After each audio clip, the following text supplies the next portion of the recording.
up, Mike? Toronto. VK on the beat. Check. I'm in Toronto, where you wanna get the city love. I'm from Toronto, where you wanna get the city love. I'm in Toronto, like we wanna get the city love. My city love me back for my city love. Welcome to episode 1182 of Toronto Mic'd. Proudly brought to you by Great Lakes Brewery, a fiercely independent craft brewery who believes in supporting communities, good times, and brewing amazing beer. Order online for free local home delivery in the GTA. Palma Pasta. Enjoy the taste of fresh, homemade Italian pasta and entrees from Palma Pasta in Mississauga and Oakville. Electronic Products Recycling Association. Committing to our planet's future means properly recycling our electronics of the past. Ridley Funeral Home. Pillars of the community since 1921. Canna Cabana. The lowest prices on cannabis. Guaranteed. Over 100 stores across the country. I should update that copy. I think it's closer to 150. Learn more at cannacabana.com. And Sammy Cone Real Estate. Ask Sammy any real estate questions at sammy.cone@properlyhomes.ca. Joining me today, making his return to Toronto Mic'd, is the Toronto Star's Ed Keenan. Oh, yeah. Oh, yeah. Oh, yeah, baby. Now, is that a Macho Man or is that a Oliver's Jewelry? Or they're similar, it could right? Be, the Kool-Aid Man. Oh, yeah. Oh, yeah. Oh, yeah. Yeah, the Kool-Aid guy just went right through that wall like it wasn't even there. Like that's like when I want to hype myself up, I just picture that because he's just like a pitcher, right? He's a pitcher, not a baseball pitcher. He's but like, a pitcher. There was some debate. I don't know if this was an online thing or my kids were telling me about whether the Kool-Aid Man is the Kool-Aid or the pitcher. Like, and whether when he's empty, he's still the Kool-Aid Man or not. That's a philosophical question. Like when they say, imagine the sound of one hand clapping, and then it all kind of goes, whoo, right? Like it's like, is the Kool-Aid Man? Is he the Kool-Aid or the pitcher? I don't know, man. Like but now I'm in this the meeting zen. of the two. Oh, There's yeah. like a holy trinity thing here. And before we press record, I'm in a bit of a funky mood. I don't know. I just took a great bike ride to Ontario Place, and we're going to talk about Ontario Place very soon. This is a different episode. Yeah. Oh, yeah. But then I hear you. That is Kool-Aid guy. But then I think of like... But Macho Man Randy Savage is always my oh man guy, but it's been it's been decades since I worked on my impression, so I don't know if FOTM Scott MacArthur does a really good Macho Man. Like he did it for me and it's spot on. Let me hear yours. No, I can't do it right now. I'd have to listen to him a little bit. I thought you were gonna say I have to smoke a couple of cigs before. I need the visual stimulation of Miss Elizabeth to sort of put me in the right mindset. Well, let me tell you, Ed Keenan, I'm here put the today with Miss Elizabeth. But like before we press record, I think I said something about not my first rodeo, and then you made a clever quip as you do about this being my 1,182nd rodeo. And then I pointed out there's actually some episodes in the Toronto Mic'd feed that didn't get numbers. And I said, the good ones don't get a number. Are you going to tell me that one of those unnumbered ones is Macho Man Randy Savage? Oh, yeah. I wish I had Macho Man on the show. But then I said... I started getting nostalgic, and I was about to press record. I said, I'll save it. And then I said, I always say I'm going to save it, and I never actually get to it. So right off the top, I was going to point out, because we're similar vintage, I bought a lot of CDs in the 90s, especially that first half of the 90s. I bought like hundreds and hundreds of dollars worth of CDs. A lot of the CDs I'd buy had hidden tracks. Like the last, let's say the 12th cut on the CD would be like... 25 minutes long because the song would go for like 3 minutes 3:46 or something, and then there'd be all this silence, and then suddenly there'd be a song. Like this happened, I'm thinking Pearl Jam and Nirvana and Stone Temple Pilots. Like there's so many examples. I miss the hidden tracks. You can't have a hidden track on Spotify. No, you can't. Taylor Swift Midnights, it's not hidden tracks, but it was like bonus tracks where the record, or whatever you want to call it now, the playlist was released at midnight. But then at 4 a.m., there was like a bunch of bonus tracks released. That's the modern maybe the twist modern equivalent, but it's only 4 hours of mystery there.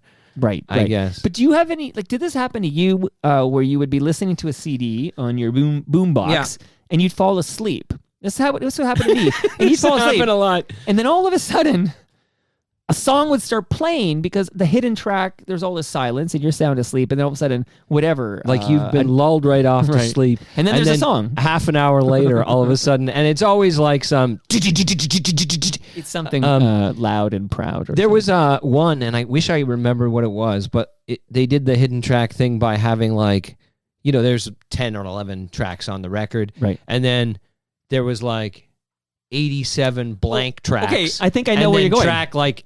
Is it Crackers 99. Kerosene Hat? It might have been. Okay, so I had... But so when you put it on shuffle... Oh, yeah. Like you'd put it on shuffle, and all of a sudden it would constantly be playing these like 1 second blank tracks, and then here's my memory of that, which is exactly like you're describing. But let's say I like this song called "Euro Trash Girl," "Euro Trash Girl" by Cracker, and it was track number 69.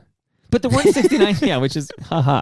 But there weren't 69 songs on this album. Like, it would skip a bunch of blank track numbers. No, it'd be all like 22, 23, 24. Like, but you can't do that depending on what anymore. CD player you had, though, it would like go through them all in sequence. Yes. If it wasn't a smart CD player, Right. it wouldn't just skip to 69. It would like, you'd have like 1 or 2 seconds while it tried to load up track 29. Right. And then tried to load up track 20, 30. Look at us, nostalgic for the 90s, when things were simpler, right? The first, I remember finding Her Majesty at the end of Abbey Road. That's like the first one, maybe. And feeling like I had, and now I think when I look back at the record sleeve, because I still have that on vinyl, and we recently got a new record player, so we've been Nice. playing it.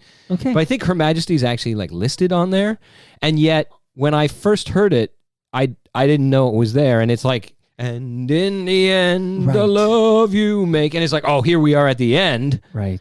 and then suddenly there's this little, just a little more than a riff. Which I think was like, I think it was a mistake that they just kept there because they liked the mistake. Like, I just heard, this is a quick aside, is that 1999's Billboard Song of the Year was "Do You Believe" by Cher. Okay, so at a time when like boy bands were ruling the roost, this like woman in her 40s actually does rule the roost. Auto-tuned it right. up. And it's the first time auto-tune is like, thrown into the wild for the mainstream folks, like not the cool alternative folks like you and I, right? Like the Sure. the great unwashed. We'll go with that, you and I. And the story was told that it was a mistake in the studio that Cher insisted they keep in there. Like this whole auto-tune thing was like an accident, a mistake, and it wasn't intentional. And then she heard it and she dug it and she said, "We need to keep the mistake." Yeah, I mean, I have not heard that before, but it doesn't surprise me at all because it's like auto-tune was already in use for actually tuning people's voices, right? Keeping them on key. Right. And then, but it's like, oh, if you really twist it, it does something crazy, Right. which obviously is what we think of with it now. But it doesn't surprise me that there was a mistake and then it was just kind of like, what? But you know what? Yeah, it works. That sounds cool. Well, and then the rest is history, right? There are like literally artists who made careers out of, is it Akon? And there's a guy, I think it might T-Pain. be T-Pain, that's Yeah. it. Like T-Pain's whole thing is, I sound like this auto-tune. I saw him on The Masked Singer. So you're the guy who watches the years Masked Singer. back. Okay. And he was not auto-tuning, so Yeah, can you do auto-tune live? I think you can. Okay. You just have to run it through your PA. I guess I have to go when Cher comes it would to be hard to town. do like auto-tune unplugged, like T-Pain unplugged would just be his natural voice. That's another thing I miss. While I'm talking 90s, is I miss the unplugged. Like this is a spoiler alert, but the next episode of Toast is sad songs. And one of the saddest songs I love is there's an unplugged version, like an MTV unplugged version of this like 90s grunge alt rock band that I like. Surprise, surprise. Anyway, I was thinking, man, I really like the unplugged explosion of the 90s, like the MTV unplugged, not just the Nirvana one, which might be the greatest, but like Alice in Chains and all, there's a Pearl Jam unplugged bootleg I've got. Like I don't know if we do that anymore. Like there isn't any like unplugged. You just sort of It feels to stream me an like acoustic jam or in whatever. but I mean even beyond that is like what happens is when a song becomes popular, 1,000 people will meet immediately, and like good musicians On YouTube, you mean? not famous people, but good musicians Sure. will do various renditions of it on YouTube. And so there's like, before the original artist ever comes up to like, all right, I'm going to take this down a notch and give you a total reinvention of this song. Right. You've already heard a whole bunch of low-key versions good point. of it. This is why you're so amazing in the Toronto Star. Okay, so I am going to set the table by explaining like how this came to be, and there'll be a big shout out for 1236. Oh, Oh yeah! See, I'm going into Oliver's Before we jewelry. even get right into the story, Yeah. I just want to note that if you count a certain way, if you use the Wise Blottian calendar, which is one of your...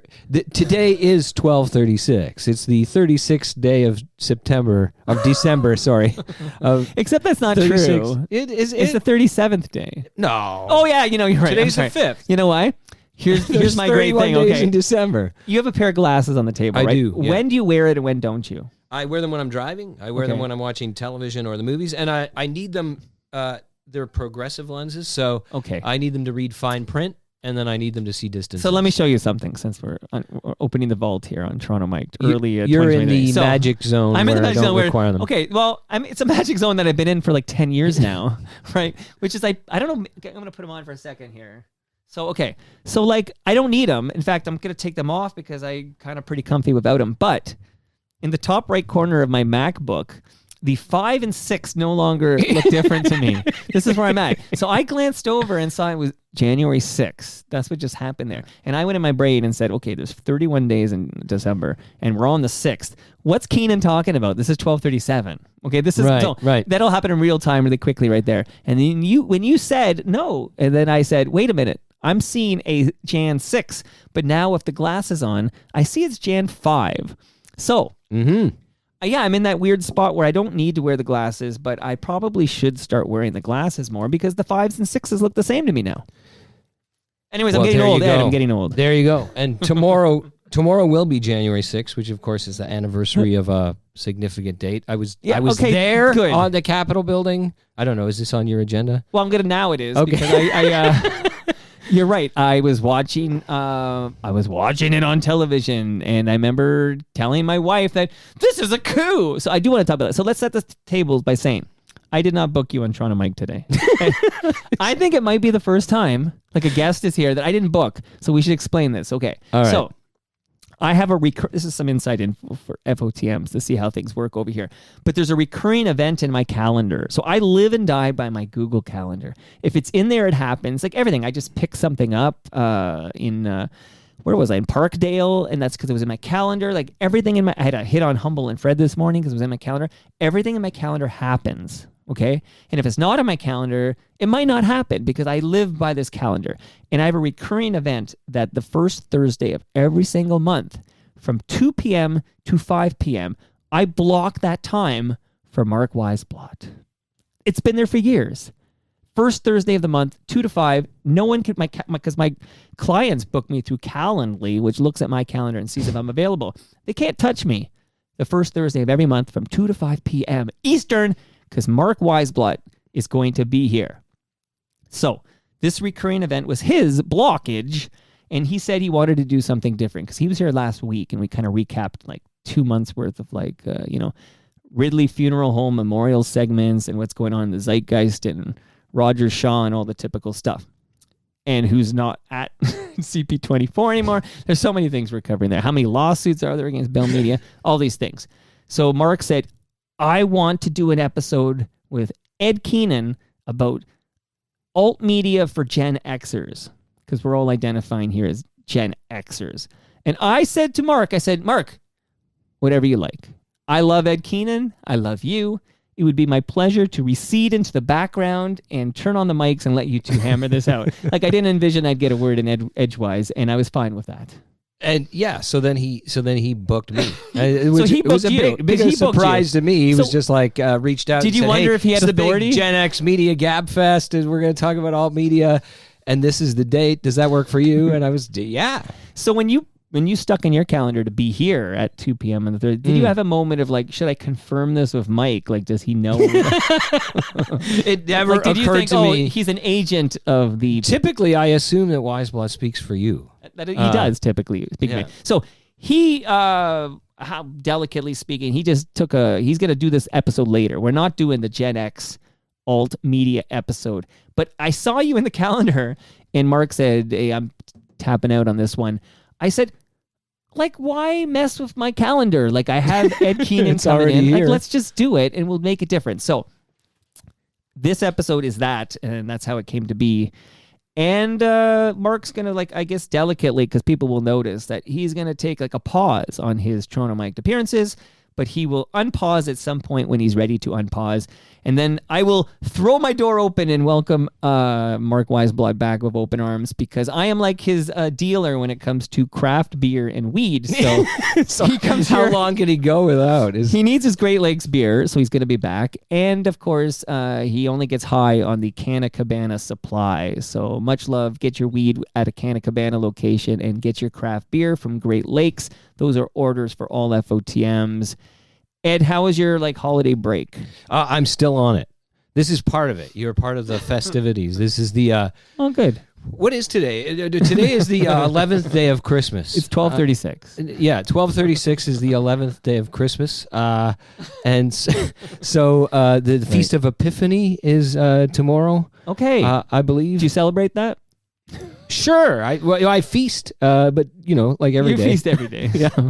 I'm not big on epiphanies. I just They don't have a song for that, though, soldier like- on in ignorance. We have songs for the Feast of Stevens. Like we can, Yeah, dun, dun, dun, dun, dun, dun, dun, well, on the Feast of Stevens. Here's your former altar boy. Let's do it. I was raised Catholic too. Let's do this. So the song for the Feast of the Epiphany would be "We Three Kings," because what happened on the Feast of the Epiphany is that the Magi showed up from the Far East bearing gifts. Myrrh, frankincense. What did Maestro say in that song? Right? Drop that. Myrrh Gold. and frankincense. That's in Let Your Backbone Slide. I make a lot of sense. Sense. F is gold, myrrh and frankincense. Right. When I'm in France, they throw me francs. Frankly, Right. a Swiss account is where I bank. At home, I make bills. Brown from a sound. In the States, green like the grass in the ground. When I'm in England, they pass me pounds. I collect cash in every town, so I... Slide. And nowadays, I'm what? So many suckers on my sacroiliac. It's like a rap sack backpack. Quick, Jack. Give me some slack, Jack. Jungle from vine to vine. Swung So line to there you line, go. sung line to 909. I'm colossal. Use a mosquito. I'ma play Tarzan, you play Cheetah. Cheetah, fighter, love to forge. Better yet, I call you Curious George. Curiosity, Cole killed the cat, can't hide from blast. Let your backbone slide. We This were is the almost throne. there. Keenan, that was so weak ass. I need to edit that out. I've never edited an episode. Oh, you're the only guy who had me edit an episode, You and you did it again. I don't know where that came from, though. Why did we start doing these? Because he said gold, myrrh, and frankincense, and you're telling me about the three So kings. yeah, the Feast of the Epiphany and so actually, clearly, Let Your Backbone Slide is the Epiphany. It's a Christmas carol. song. Yeah. Yeah. This is our argument. You know how the Die Hard is a Christmas movie, right? You and I are going to go to bat that Let Your Backbone Slide is a Christmas song. Yeah, and so what you need to do is just dub in him doing the rapping on that instead of us. You know, we should call him up. He's at FOTM like yourself. He would join us There you via go. Zoom from, I think he's in New Brunswick now. I believe. did not know yeah, that. he moved out of the Well, that's good. So we're gonna talk about what's the 2-year anniversary tomorrow. We're gonna start with that, and because you were there, and then I have Toronto centric stuff I want to talk to you Yeah. about. And it's interesting that Maestro moved out of this city that he was born in and he loves, and he actually moved away during the pandemic.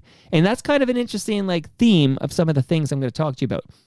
Because my city I love, that unlike you, I didn't escape to Washington, D.C. Right. for a while. If I'm you still here, escape. man. But as much as I love this city, there are flaws of this city we need to discuss. But before we talk about Toronto on Toronto Mic'd, take me back to 2 years ago tomorrow and what was going down in your neck of the woods where you were living. Yeah, I was in Washington D.C. as the Washington bureau chief for the Toronto Star, the American correspondent, and of course it was January 6th, which now is one of those dates, one of those events in American history that's known by its date. But so I was covering that. Donald Trump was refusing to concede that he'd lost the election. The votes were going to be counted up on the Capitol Hill. he had a big rally in the morning. He made a speech. I was filing my copy about his speech when the Capitol security perimeter was breached. People started going in. So I ran down there. And basically, I didn't get inside the building, and it's just as well. Well, good. You that might I have got wasn't in shot or there. something. And I wasn't already inside the building. I was out covering Trump's speech and everything.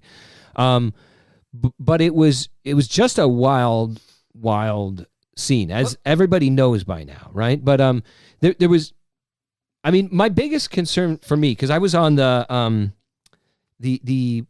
West Lawn, the area of the Capitol building on the Senate side. Okay. But so I was sort of circulating from the lawn where there was a much bigger, sort of more diverse group of people. People had brought their kids.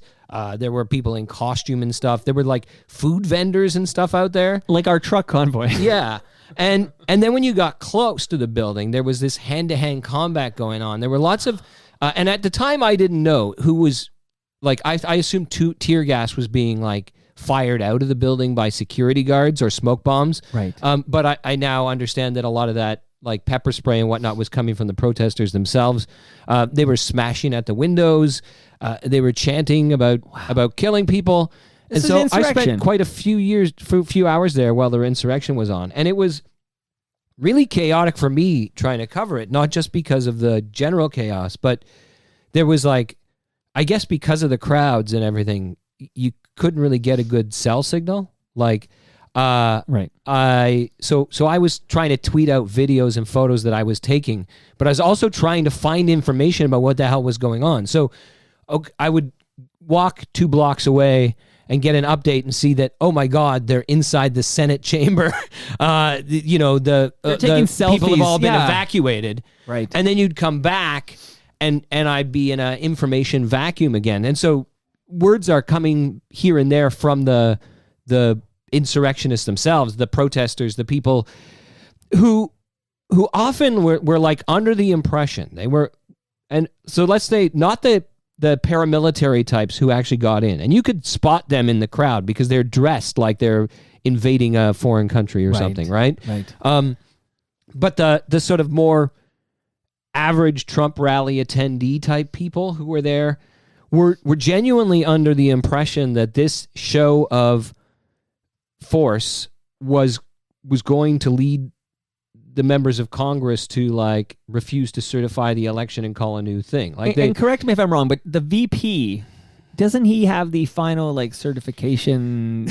Isn't Mike Pence? Wasn't Mike Pence the guy who would have to make it official at some point? And that he has a was, role as a pure formality overseeing the count, right. and like getting people to report the count and then reading out the results. So you can go back to the George Bush Al Gore election when Al Gore was the vice president, who announced that George Bush had beaten him. Right. Donald Trump was convinced and was telling Mike Pence and telling everybody else that meant Mike Pence was the decision maker, that he could just choose to reject. Mike Pence had lots of constitutional advice that's not actually the case, that his role is to read out the result, not make any decisions. Yeah, it's a formality, like sort of like when the Queen resides over this nation, like it's kind of a formality. And after I covered the most of the hearings of the January 6th commission since then, the public hearings into it and everything, I've read parts of the report. I've been back here writing about Toronto, so I haven't been as involved day to day. Right. But I mean, it's still looking back. It's this like, you try to figure out what the strategy was, and like a lot of Trump things, and so it's kind of appropriate that we're talking about this a couple of years later as the Republican majority in the House of Representatives is incapable of electing a speaker right now, because 20 of their members, the sort of Trumpiest members, are like just refusing to play ball, and they have no apparent list of demands. Like, it's a big hostage taking of the House. They don't have any demands. Like, there's no strategy you could point to where you say Matt Gaetz winds up sitting in the speaker's chair himself, and that's why he's doing this, or even that he gets anything he wants. It's just like they like to see the world burn. And Trump's strategy on January 6th was like, do not admit I lost. Right. Now, if we cause enough chaos, maybe a window will open where I can do something, right? Like, and so, there's scenarios you could imagine in retrospect that certainly some of those people involved thought were going to happen is that if the riot was big enough and the certification of the count got delayed, Trump could declare martial law. Right. The Department of Homeland Security and whatnot send their troops in, and then he sort of like declares a temporary delay while they're going to investigate this, and then you can stir shit up. But even in the absence of that, it's just like maybe they could get Clarence Thomas in the Supreme Court. He pointed all these people, so maybe he finds a big enough delay where they can then declare the election null and void, or maybe members of the states. So it's basically a delaying tactic, Right. but by like physically, violently attacking his own the House of the seat of government of the United States of America, and in the process attacking his own sitting vice president, who won't do what he wants him to do. So in real time, it was astonishing. Like, I'll just add this because we don't want to spend forever on this. But Go ahead. I had spent a lot of time covering Congress up till that point. I didn't spend a lot of time in Washington at the White House. I did go to the White House. It's fascinating to visit. But I did spend a lot of paid time. your money and took the tour. Well, sort of, yeah. Sorry, continue. But I did spend a lot of time in the Capitol building, and the security there on a day-to-day basis is actually very tight, and it's just such a giant edifice with its own. It has a police force. I'm not talking about the Washington D.C. police force or the National Parks Commission police force or the Secret Service. I'm talking about the Capitol Police. Just the Capitol has almost as many officers as the Toronto Police Force does. Wow. Like this is like 400. No, so it's not actually almost as many. Okay. But it's gonna. So I'm trying to remember. It was like Ottawa Police actually. I was called on to make this comparison at some point, and it's like the Capitol Police alone are almost as big as say the Ottawa Police Force. Okay. Like it's like hundreds and hundreds. Because we got like 10 officers. cops on every block. So Yeah, and we're getting more. Yeah, we'll talk about that. But the point being that it's like massively secure building, and when you look at it, it looks like, I mean, this is something about DC that Toronto very seldom has, but like it's built at a scale to try and be awe-inspiring, right? Sure. You look at this building built in the 1800s when the United States was still a relatively smaller country, not a world superpower, and you say they built that capital to be the capital of a superpower, right? Like the mall here, the vistas that stretch off, and the Washington Monument in the distance, and Right. It's meant to sort of knock you back a bit, and that it was so easily overrun Well, see, I by have people with questions, like Ed. flagpoles and loud megaphones. It appeared in real time as I watched. It appeared that possibly the whatever the name of this police force is, what is it? Capitol Police. Capitol Police. Almost, it seemed like they might be complicit in this. Like they were sort of laying down their arms and saying "welcome." Like I didn't understand how this ragtag group of MAGA men could penetrate the. Get in there. I honestly think, and this is where when you get into like the difference in how some of those, or most of those Black Lives Matter protests were policed, Right. in DC, Right.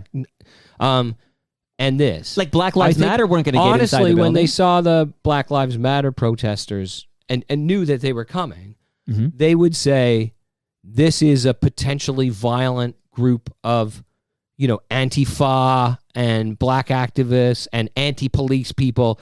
We need to meet force with force kind of thing, right? Right. That's my charitable interpretation of what they're saying, right? Like, Right. so they get the gear. They set up lines of riot-geared police guys with like tear gas cannons and shields, and it's ready to repel them.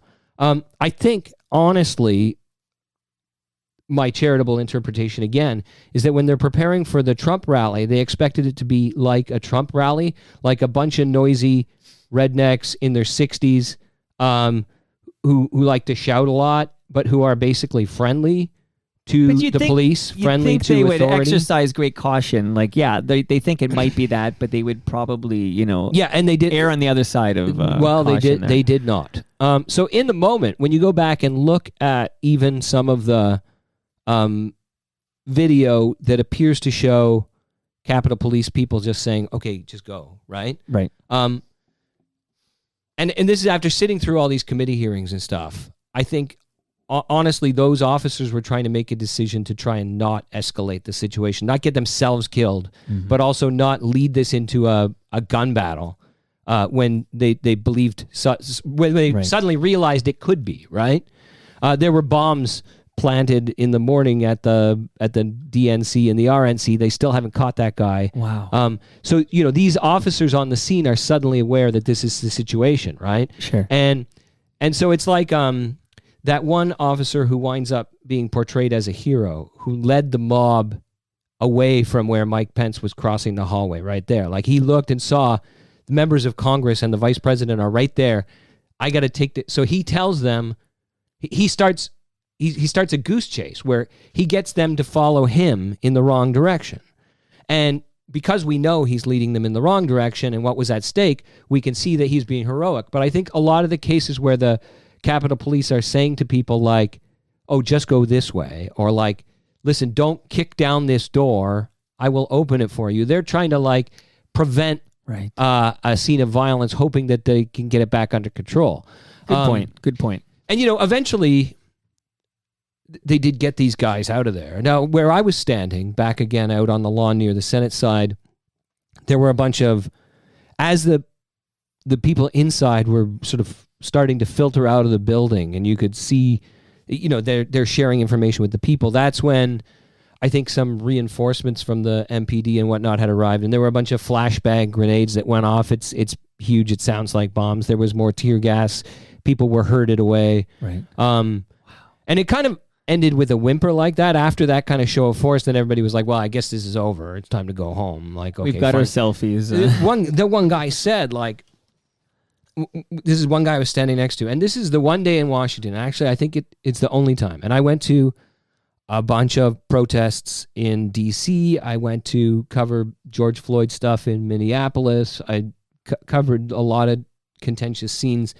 This is the only time that day I had my press credential inside my shirt. Like, in case I need to pull it out to show it to somebody in authority, it was on around my neck, but it was hidden, right? And I was sort of undercover. Right. I didn't have a notepad out to, introducing myself to people as a reporter, because I was legitimately in fear that would endanger my life. Yeah, you're the enemy of these people. Yeah. And I mean, a couple weeks before, I had been angrily confronted by somebody at one of the sort of lead up rallies to the January 6th rally. There was a pro-Trump march to the Supreme Court building. And during that march, I was just walking along, taking some pictures with my cell phone and, making some notes, observing things. And a woman started shouting at me because she could see my credential around my neck. Like, Mr. Reporter, why don't you write this? Why don't you write that in Pennsylvania? They have 500 ballots that appeared overnight in Philadelphia out of the blue that changed the whole thing. Why aren't you writing that? And so I went over and said, is there something that you wanted me to say? And I was recording. I had a video record or a audio recorder that was holding up to her mouth. And then she started to clam up, but then she started screaming at me again. And she basically was telling me that I was the enemy. That is, like, people like me, that's what she's been who told. are conspiring to steal her government from her, right? And that was quite, and not 20 feet away from us, there were a bunch of Proud Boys in, like, their battle gear. Right. And they were harassing there were like 4 Black Lives Matter counter protesters who were just sort of standing there silently holding signs, and they were harassing them. So that was like 2 weeks before. So I legitimately thought I had good reason to fear for and you did. I think you did on the Capitol that day, and so it was a crazy scene. But so I was just kind of like among the people, like listening. I wasn't asking a lot of aggressive questions and stuff like that. But there's one guy said, I overheard this conversation where a guy was like, I guess we'll go back to the hotel.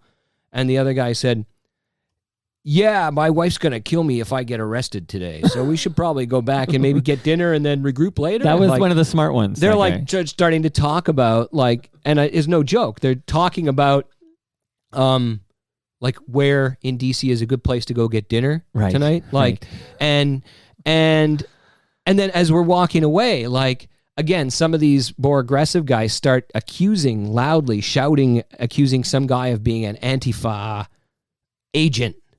and like literally kicking his ass down the street, like running behind him, kicking him. Wow. But as they're going and a crowd is kind of behind him, there's this long orderly line of people for the porta potty, like just Right, like they're at Edge Fest or whatever. No, exactly. Rib And Fest, so, I guess, for these guys. anyhow, it was they are sorting it out in the United States still. I feel kind of honored that I was able to sort of see it with my own eyes firsthand and be there for that moment in history. I'm just as happy that I haven't that I don't have today in Toronto to see a lot of those moments.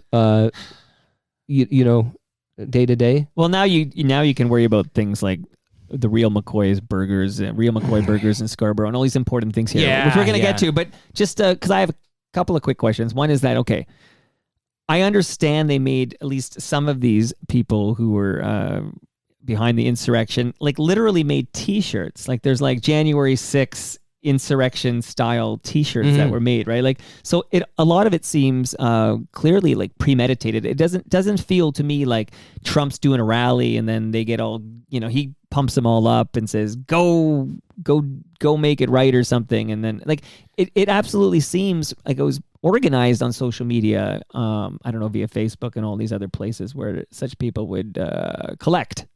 Yeah. I mean, they consciously, I think almost everybody there expected this to be a 1776 moment, right? Like and I think some of them thought so more literally than others. Some of them, I think some of those people who were in attendance, quite a lot of them, thought that what they were going to do is have a protest so large that it can't help but turn the tide of the discussion. Right. But other people were planning a military operation. And lots of people who were there for a big protest got swept up in it. And I don't mean that as like an excuse of them. I mean, once they realized, oh, this is what we're doing. We're stomping the cops. We're going in there. We're hunting Nancy Pelosi. They were like, finally, somebody's doing it. Like, they may not have expected that was going to happen when they got there, but they were relieved, not upset, but relieved to find out that was what was going on. Because I think a lot of them just thought, it's time we just take over, like, end this bullshit, this process, this democratic. Well, I guess what's key to remember... Everybody's got to vote. Every snowflake wants the process respected. It's like when you think at the base of all this, the commonality amongst these people is that they seem to sincerely and legitimately believe that this election was stolen from Donald J. Trump. Like, so I suppose, and I'm, like with many conspiracy theories and stuff, like if you believe that to be absolutely true, you would be willing possibly to take up arms and defend what you think is defending democracy, because Biden and the Democrats have stolen this election. Yeah, so. And I think the departure from reality, the becoming completely unchained from any sense of evidence and reason is the problem here, because you're absolutely right that if you thought the Canadian election was stolen and that some illegitimate actor had just like seized the reins of government and the military and all of that, what would the appropriate reaction be, right? Like revolution, right? Rebellion. And beyond that, I think, like, if you also believed that person was part of some like satanic conspiracy to like enslave children, and which a lot of these guys also did believe, right? Right. I mean, if you really believe that you're confronting the face of evil, right? Like that, and that's taken over, then what is the appropriate reaction? And yet, the thing is that there is no reason at all to believe any of that, right? Except that they want to believe it, right? Like a part of them wants to believe that the people they hate are bad guys and cheating. And I think Donald Trump, we talked about this the last time I was here, but I think Donald Trump, talking about what he believes and doesn't believe and when he's lying and not, becomes tricky because it's so pathological that I think he comes to believe the lies he makes up. Like the first time he says it, he's kind of fudging the truth, but then he comes to believe it's true by the time the 10th time he says it, right? Well, this And is why I want to, before I get us back to the T-Dot here and cover some local stuff with you, before we leave Washington, I want to ask you about the accountability, like ramifications for Donald J. Trump. So where are we at with that? Like, I think there's a lot of fantasies. A lot of us have this fantasy, like he's gonna, he's gonna get arrested for this. Like he's going to have to actually be held accountable for this insurrection. And what say you, Ed Keenan? Like, I mean, I think there's a chance he winds up under arrest for one of these things, right? There's like the official secret stuff. There's the January 6th stuff. There's other obstruction of justice stuff that's come up. So there are multiple overlapping investigations into him that have closed in, that have, gotten a lot of people close to him now. I mean, I think there's a real chance he winds up arrested. I don't think we wind up seeing him frog marched in handcuffs and like a perp denied walk. bail and everything, right? Like I think it winds up being more years of court processes and whatnot. But I mean, I think there's a dual threat involved there, right? Like a double-sided coin kind of thing, where I think to some extent the legitimacy of the American democratic process in the medium term depends on people being held accountable for this, right? You can't try to overthrow the government essentially from the inside, right? And then just walk away and try it again, right? There has to, something has to happen, and yet, something close to half of the American voters will consider any arrest or prosecution or accountability to be a partisan witch hunt in itself, right? But, I mean, I think at a certain point you have to do the right thing, and I think so. But I'd say, like, I think the odds are about even. Like, I think there's a good chance he winds up charged with something.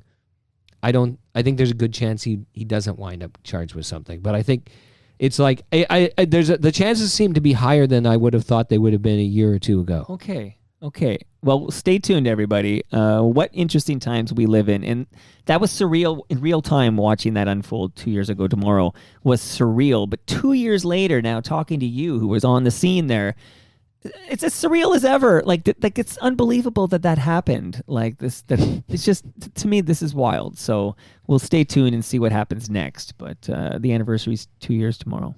Yeah. No, exactly. Wow. So okay, fascinating. Now I'm taking you back to the 6. Okay, now you live here now with your family. I do. You're not visiting in here. Bloor West Village. Yeah, we have a home and everything, and A home, and you must be doing very well I to have got a an home office. in Bloor West Village. Well, I don't own it. Okay, I rent it. Okay. Because I could not live in Bloor West Village, Mr. Keenan. But what a lovely neck of the woods. Okay, so where do I begin? Lots of places I want to start, but a quick question for you, and I think you're a bit younger than me actually, but the Parachute Club. Okay, so why am I bringing up the Parachute Club? Because earlier this week, Lorraine Sagato dropped by. She drove here all the way from Dundas, Ontario. I don't know if we're still allowed to say that name, but that's where she drove from. She sat here and she made her Toronto Mic debut. And I love the convo. Like, I love talking to this woman. She just got, she's going to get the Order of Canada. She was on one of the people who got the news late last month. Well deserved. She's always giving back to the community and fighting for justice. And, she's a member of the Parachute Club, Rise Up, everything. I loved my convo with her. I'm just wondering, like, when it comes to, like, important Toronto musical acts and Toronto music and stuff, the Parachute Club and Rise Up, to me, early 80s, but absolutely vital to this city's, like, musical fabric. What say Ed Keenan about the Parachute Club? I feel like the Parachute Club were a bit before my time, but which is not to say I was unaware of them, but it's like in the 80s, they were never...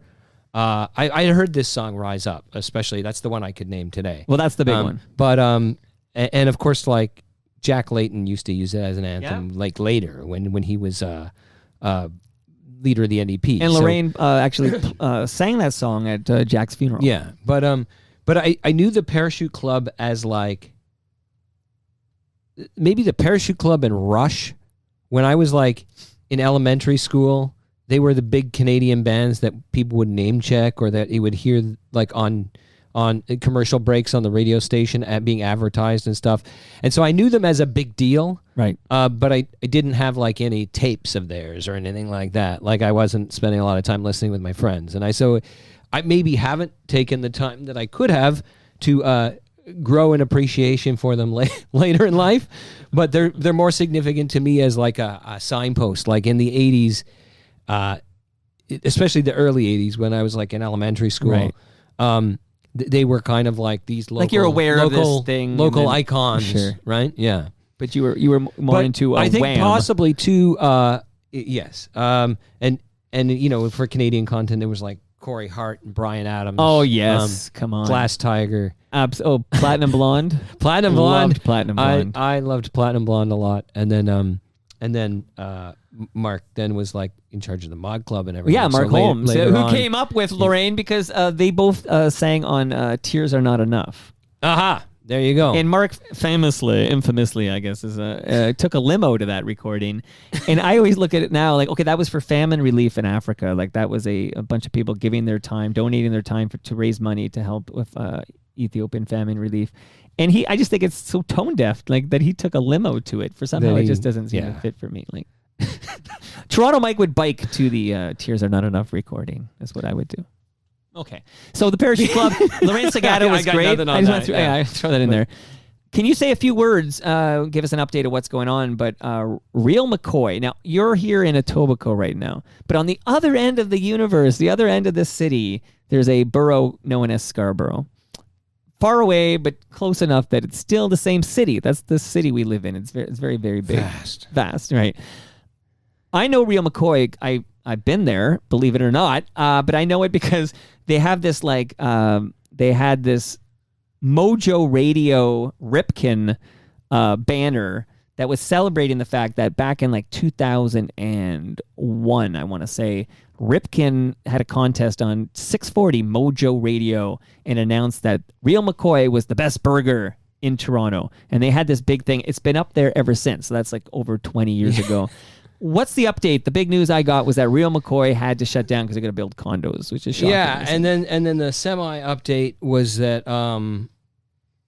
they had a real estate agent who had looked at the lease and saw that they still were supposed to be able to stay open another year, and they were maybe going to reopen after they had their big same closing. Location. Yeah, but they're not going to now. Okay. So they got a settlement from the landlord. So they were improperly evicted early. Okay. They got a settlement on that front.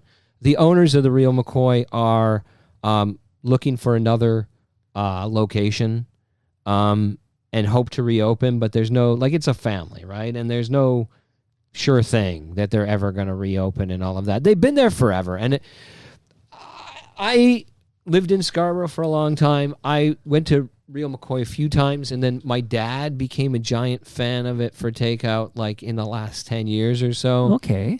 I love the vibe. The food, just amazing, right? It's like, well, here I want to ask just you a this. really good burger. That's all. Is it like, because you used to live in the Junction, so Yeah. is it like Scarborough's Jumbo Burger, or is that underselling but I think maybe in what it means, as a neighborhood. Okay, joint, let's go back to Etobicoke then. What about Apache Burger? So Apache Burger is legendary I put it Etobicoke. in the same category as Apache Burger, pretty much. And Jumbo Burger's in there too. I just think that I love Jumbo Burger's onion rings a lot. And I actually like a Jumbo Burger, but I don't feel like there's anything exceptional about the burger where you taste it and say, this is just such a great burger. Real McCoy was legitimately great burgers. But also just a neighborhood joint, not just neighborhood, a regional sort of like Apache Burger or something. This is the place to go. And of course they sponsored all kinds of kids sports teams and all of that. So there were all these little connections into the community. But what's significant to me about this, because these kinds of places close all the time, and it's part of the cycle of it, right? When Vesuvio's in the Junction closed, I was living in DC, but I cried real tears. I was so upset that we'd never get back there, right? But I mean, they said, the pandemic kind of did us in, but it's they didn't have a greedy landlord or anything like that. It was just the family had been running it for a long time.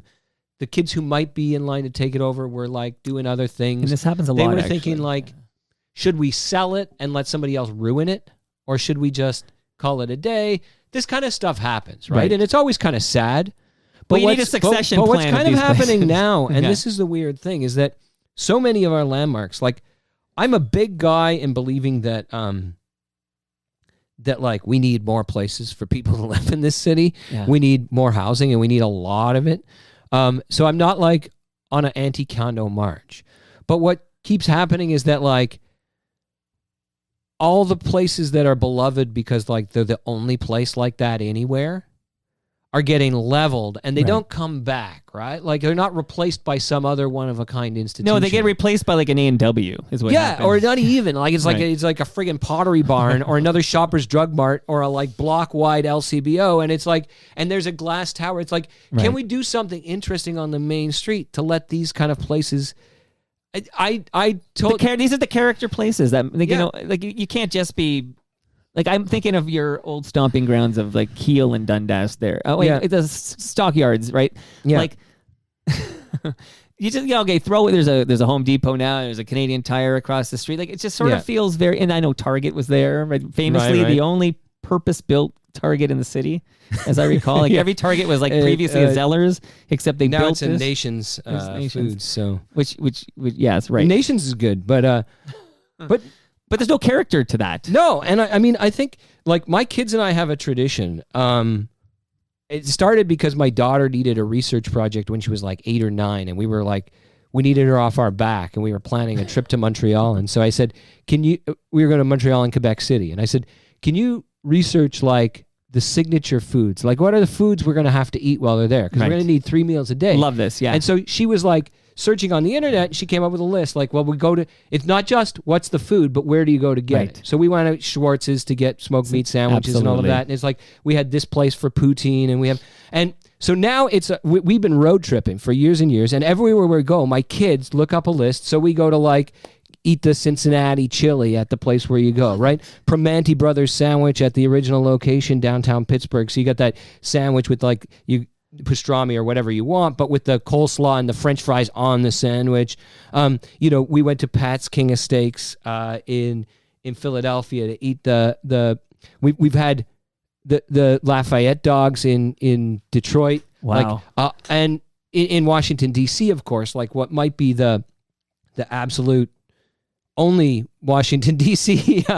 Signature food is like a half smoke from Ben's, right? Ben's Chili Bowl has half smoke hot dogs. So it's like a sausage, a particular kind of sausage that comes from Baltimore, actually. But then they put chili and mustard and onions on it. And it's like, it's nice. But then you go to Ben's, and it's like a black-owned business on U Street, which used to be the African-American cultural capital of D.C., right? Like it was like when it was Chocolate City. And during the riots in 68, Ben's is the only place that stayed open. And both the cops and the rioters would go in there. It was like the DMZ. Like they would go in and eat and get refreshments and like whatever. And it's an institution there. And when you go there, you can feel the history. That family still owns it. And so we've done a bunch of these, right? I could probably go on with the signature foods, right? Love it. Well, but the point is that in some places, these foods are actually really good. Like those, a Philadelphia cheesesteak. I've had like cheesesteak sandwiches throughout my life here in Toronto and elsewhere, and I'm always like, whatever. It's like, I'd prefer a burger maybe or whatever. Like this is fine. But then I had it in Philadelphia, and it's like, oh no, this is legitimately a different friggin' sandwich. This is great. Crab cakes in Baltimore are like not like whatever crap you're getting here, right? So, but sometimes they're just kind of meh, right? Like the Cincinnati style chili, which is like spaghetti with chili and then a mountain of grated cheddar cheese on it, is like, and it's this cinnamon spiced chili. It's like not my favorite thing. Okay. But when you go to the place, you're like, this is Cincinnati, baby. When in Rome, right? This is it, right? Sure. And so I feel like not just the foods, but the kinds of places that give you that same vibe. In Toronto, I have a bunch of cheese ball like examples that spring to mind. It's okay, so let's slow down Honest here. Ed, Sam the Record Man, like whatever. Right. But also little places like family run joints, like they're just disappearing, right? Right. Well, I was going to ask you, so you go on these road trips with your family, and that's a great thing. Like, what is the signature food? Make sure you go to that place to get the signature food. But what are how does that work for Toronto? Like, what are the signature foods of Toronto? This is a good.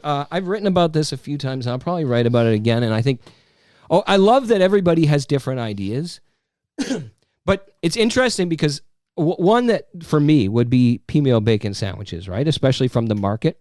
Oh, I thought you were going to say from Mimico Arena. They're very good. Oh, the ones at Mimico Arena are amazing, actually. That's Mike, by the way. Shout out to Mr. Mike. Because in there, you get the P-meal bacon, and they put a fried egg on there and some cheese and fried onions.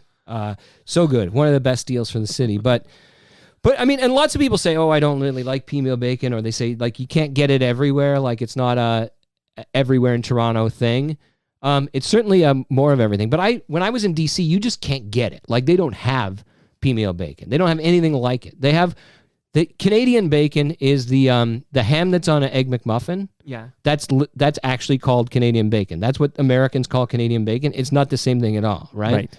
So we made our own P-meal bacon in Washington a couple times, my daughter and I.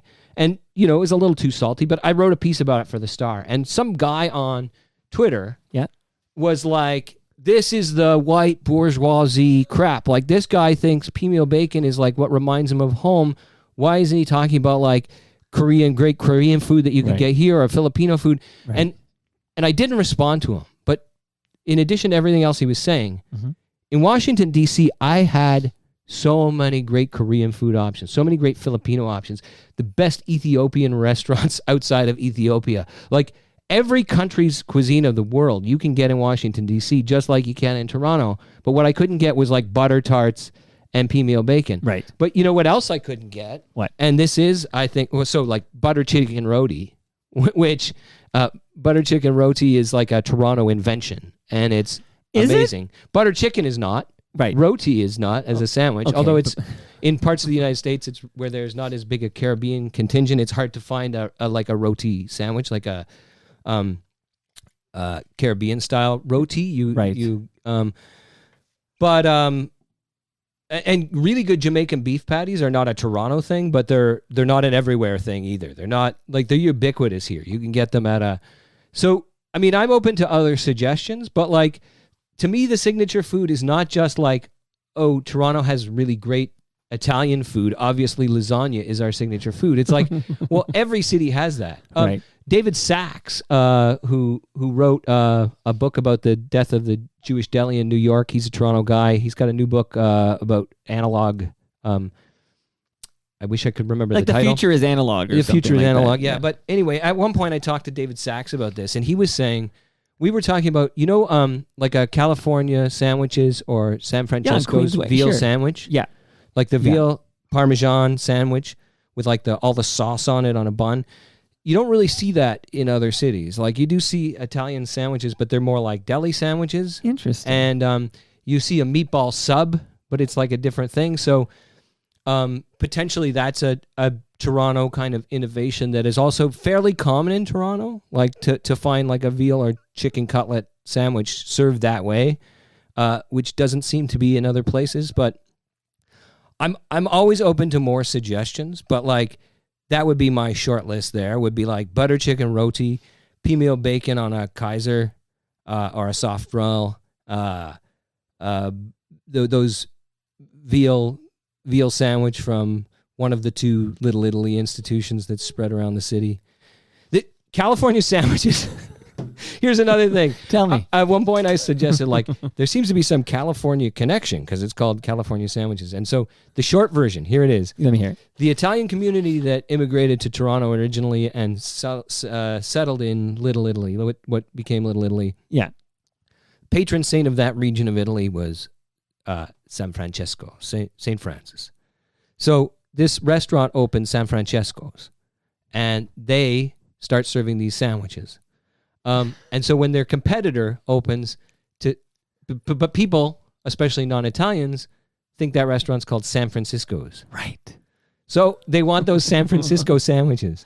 So another competitor opens and calls it California sandwiches to take advantage of this oh my God. San Francisco confusion.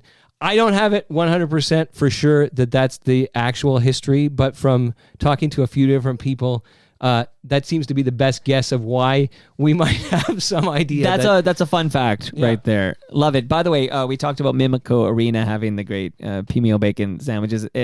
George Bell Arena. So my oldest played at George Bell Arena, and my youngest son plays at Mimico Arena because I moved. That's what happens. But have you been spending time at George Bell Arena? I miss that old barn. Like, I have speaking been. of So there's a character. connection here. We used to go for practices at Mimico Arena, and I would get the early morning practice, and I would get the P-meal bacon sandwich. Mr. Mike. So I started talking to, back then, let's say we're going back 7-8 years, the George Bell snack bar was almost never open. And when it was open, it was like somebody had the concession, and they didn't have, like, they had coffee and soft drinks and you could buy chocolate bars. And Yes, that's I it. know. I know this period. And so yeah. I started telling John Bell, who runs the George Bell House League there, we got to get this P-meal bacon situation. And I probably wasn't the only one. Right. But what happened is that one day he came to me, and I was coaching 3 teams at George Bell at the time in the House League, and he said, we got the concession. Like, our House League is, like, the George Bell Hockey Association is going to take over the concession next year. We're going to run it. And they had the little frying pans. They started doing the P-meal bacon sandwiches. They started doing other stuff. And it was thriving. So I came back now. I registered. My kids are playing hockey. We were at George Bell. Yeah. And they got the P-meal bacon sandwiches, and they're full on. It's great. But we went. My daughter's actually playing the Swansea Girls League, which plays Wednesday nights at George Bell and Saturday Rennie Park. at Rennie Park outdoors. Right. So we went for our Wednesday game, and they said, this is the last game of the season at George Bell Arena because they're closing the arena until the spring. And the scoop is that the roof is going to cave in if there's a heavy snowfall. Potentially. I was going to say, ice. what? Well, because that's why I was like, how come if the building's unsafe, why are we still going out there tonight? But it's basically they're worried about snow. Right. The weight of the snow. If there's enough heavy snow, it's going to and apparently the city already had allocated $5 million. George Bell, the arena board, has $5 million to spend on renovations. That's why they had an engineer in looking at the roof. Yeah. He said, you can't play. Like, this is worse than you thought. That we got to shut it down. It's a safety issue. And so that's why they're shutting it down. They have the money in the budget to fix it. They're going to fix it. Right. Although they won't fix it in the winter because you don't want the workers up there under the snow either. They're so it's just going to sit vacant all winter. And it'll reopen in the spring potentially, and then they'll have to reclose it to repair the roof next summer too. But if all goes according to plan, next season will be a going ahead at George Bell. It really is. I think so. It might be I have grown now. That I spend a lot of time at Mimico. I'm going to be there twice this coming weekend. I actually like that Mimico Arena now, but George Bell had my heart. Like, I sat at the lonely end of the rink. It just had this like old Toronto arena feel to it that I really dug. And great ice too. Ted Reeve Arena and George Bell Arena share quality that I love for junior hockey, for like minor hockey, for kids hockey. Right. In that the seats go all the way around the same way that they do at a professional arena. It's not like a stack of bleachers on one side and like. Right. Yeah, which is there what are places Mimico you is. go- It's got one. Yeah. But there's except for the side of the Zamboni. You're right. Like there's George 3 sides. Bell, I remember there was like Toronto roller derby used to be in there, and they sell tickets. Like, there have been concerts there. It used to be the Leafs practice ice, right? For years, and then the Toronto Furies professional women's team, semi-pro women's team, played there. That was their home ice for a while. It's like it's got a good vibe in it, right? Like, Great vibe. And if you ask people, like you ask a Jeff Merrick, right? Like, what's your favorite arena to skate at? He'll say the best sheet of ice that he plays on is George Bell Arena. really? And I will say this, Mike Lackey from Great Lakes, I think he had I know there was a weekly game that was taking place at George Bell because my daughter would play soccer right beside George Bell Arena. She used to play soccer there. And then I would always see Mike Lackey there. So shout out to the guys at Great Lakes Brewery. Going back to the food real quick, though, because you mentioned the veal parm. I just want to point out, the veal parm from Palma Pasta is delicious, okay? So they got locations in Mississauga and Oakville, pretty close to Toronto here. And I do, because you mentioned everybody loves lasagna. Ed, you're going home with a large meat lasagna from Palma Pasta, buddy. I know that's why you're really Excellent. here. That's why I'm coming for. That's why you're coming here. I'm not on the reefer like that wise blot. But That's a recent development. but I do like the pasta. I am hooked on You got the pasta. By the way, I got, speaking of Lorraine Segato, she chastised me the way that Jim Cuddy recently chastised me. I say pasta, and they seem to think that we say, I say pasta. They seem to think we should be saying pasta. What does that Keenan at the Stars say? When I didn't even know this was a thing until I moved to the States. And my kids came home, and the number one thing, like especially my daughter Irene, who won't be listening to this, but if she is, She should. the number one thing she was teased for was that she says pasta, like everybody else in Toronto and Canada. And they say pasta. Okay. And then she would be like, what am I saying different? Pasta. And they were like, pasta. And so it became a real Canadianism that I was like aware of. I mean, there are other things we pronounce differently, but foyer. like, I'm not even hearing the difference most of the time. Like I can tell what the difference is now.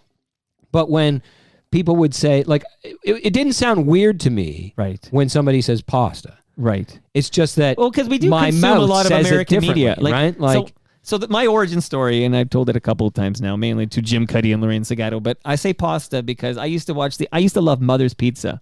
right. Mother's right. Pizzeria. Yeah. And they had one on Dundas. It's now the Rock Pile. Like it's I used to love Mother's too. We had some of their.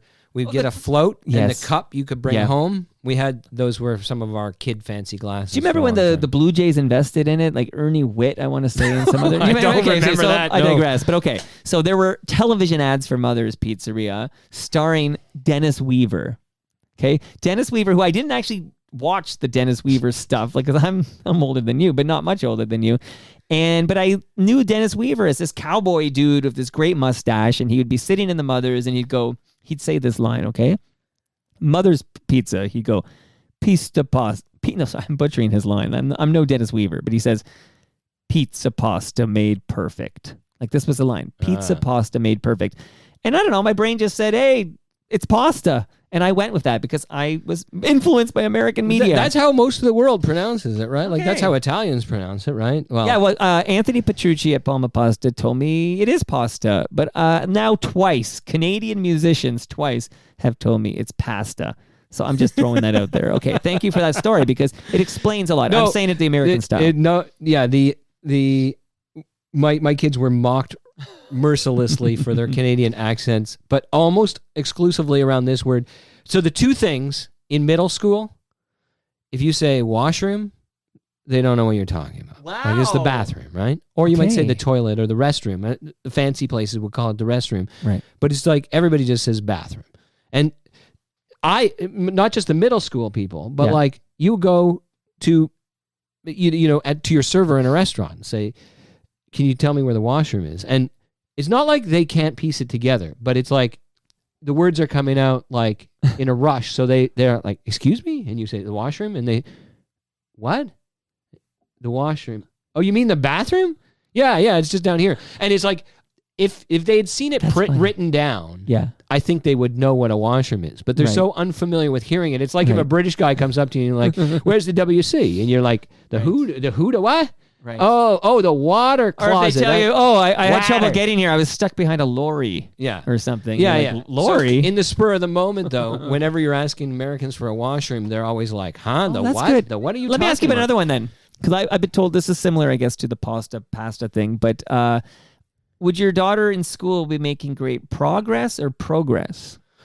Oh, see, I'm not 100% I think sure. Americans are progress and Progress. produce. Yeah. And I think we're Produce. But I could, I could Progress. have that backwards because what do I know? Okay, Yeah, lots of yeah. words like that. But the one I do distinctly know when I watch TV and somebody says, "Oh yeah, I'll meet you in the foyer." Oh, yeah. Well, that's just a mispronunciation, A right? foyer. They hate French The horse that much. duvers. That's how much they hate Yeah, French. The foyer. Okay, lots of ground. I realize now. There is no like 90 minutes with Ed Keenan. Okay, this might as well be a Mark Weisblatt episode. Okay, but I do want to cover a bit more ground here. There's a tweet. Let me do this one. Oh, so much ground. But let me start with a tweet here. Okay, so. And I need to disclose. I feel I need to disclose that I consider myself a friend of Diane Sachs. Okay. Now that's on the record now. Okay, a friend. And that not only was she a client, but we spent a lot, like for a couple of years, we talked often. And I quite like her as a person. And part of what I like about her, not only because she's so passionate about the climate emergency and the future, like our grandchildren and their future on this planet Earth, but she, and this is many conversations privately of Diane Sachs, in my humble opinion, smart as a whip, really, really intelligent Diane Sachs. Okay, so I have this history of Diane Sachs. I've now fully disclosed it. Now I will proceed to read a tweet. I just want to read a tweet for you that Diane Sachs tweeted and just talk to you about it, because initially I was kind of like, oh, I don't like this tweet, but then I kind of sat with it for a bit, and then I thought, well, maybe this is actually like just, maybe she's too smart for her own good, and this is just not as political as we're used to, and it's like actually a good tweet. So I'm going to read it to you, okay? Publicly tweeted, not a private text from Diane Sachs. Publicly tweeted here. Let me find it for you. All right. Diane Sachs got a tweet at her about, we should not be okay with our city looking this way. Huge hazard to cyclists and probably even drivers. Like basically the same old, like our bike lanes and are. is this a picture of a specific site or something? Like, yeah, that didn't make this tweet here, but yeah, I think it's a subtweet, and there was a picture of like a blocked bike lane. But here is what Diane Sachs tweeted, okay? If you don't like the city in such disrepair, then send in a submission to the budget committee and ask the city to raise enough revenue to pay for a good quality of services and infrastructure. It won't happen unless people speak up for it.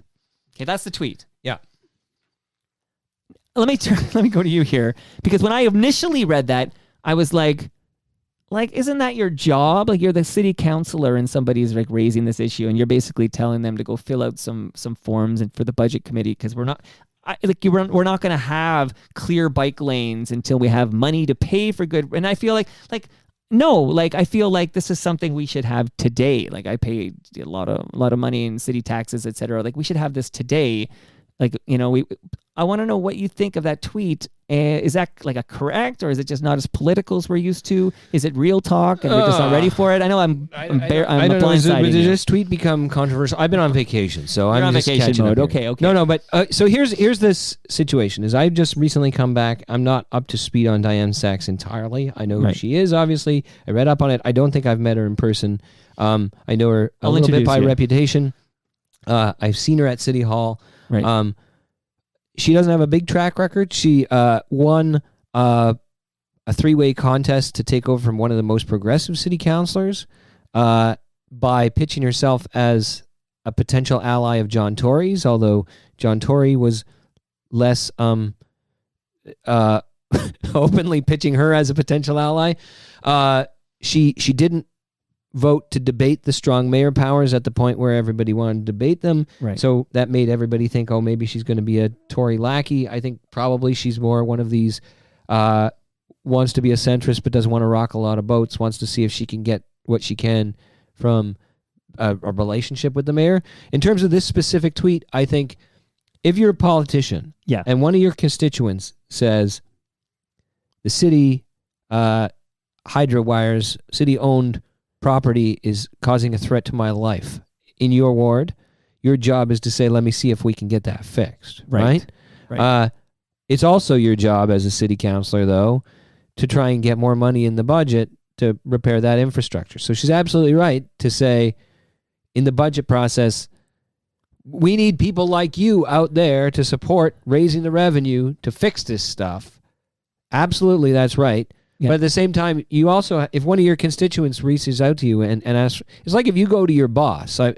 You are your own boss from what I can tell, but imagine somebody who works in a corporate environment goes to their boss and says, there is a desperate health hazard in my workstation that needs to be fixed. It's endangering my life by working here. And the boss says, what you need to do is make a submission to the annual budget process to see if the board will approve removing that hazard. And if they won't approve it, I don't know what else we can do. And you say, well, I'm not, what are you talking about? It's your job. Well, that's it. So, and I know you're on vacation, so I'm blindsiding you with this, but I feel like are we at a point now in this city of Toronto, and I'm going to bring up a bunch of stuff now, a little more negative stuff than our wonderful meal bacon sandwiches, but like we should have to speak up now for good quality of services and infrastructure. Like, isn't that the whole reason we have the city and city council? Like why do I have to speak up for safe bike lanes in my city? Like it feels like this is Well, because the short answer to that is honestly because the people who want those bike lanes removed are speaking up every day. And I hear from them all the time. I write about completely unrelated things, and I get emails from people saying the real problem is we put in all these freaking bike lanes so that Toronto Mike can haul his gear. I hear this on the winter, right? And which I do. Meanwhile, the rest of us can't drive, right? Like we can't get through. The traffic is crazy, and they're right that the traffic is crazy. They're just wrong that the bike lanes have anything to do with making it crazy. The bike lanes are actually an improvement, but the point is like. Squeaky wheels get grease all over the city, and there's no squeakier wheels than the demographic of people who are retired and cranky and angry and wound up. They don't want to pay more taxes. They, the forces of the status quo are loud and powerful, and certainly. But now, yeah, if you're a Toronto voter, you would hope Diane Sachs is one of your types speaking up for you. At city council, right? I think the charitable interpretation of I've heard the 280 characters there or whatever. Right. But I mean, when city councilors put out those like, please support higher taxes this budget process or whatever, those are the councilors who are already planning to support that themselves. What they're saying is, I need allies out there. You need to let the mayor know. Right. You need to let Mark Grimes know. Mike, that he's gone, by the way. Little update for you. you need to shout out to FOTM Amber Morley. Yeah. One of the biggest surprises of the last election, the most pleasant ones. Future mayor, by the way. But you need to let Doug Holliday know. You need to let whoever else, right? Like that's the question. A councillor like Diane Sachs saying that to somebody is saying the city needs to rise up, so that the rest of these politicians understand.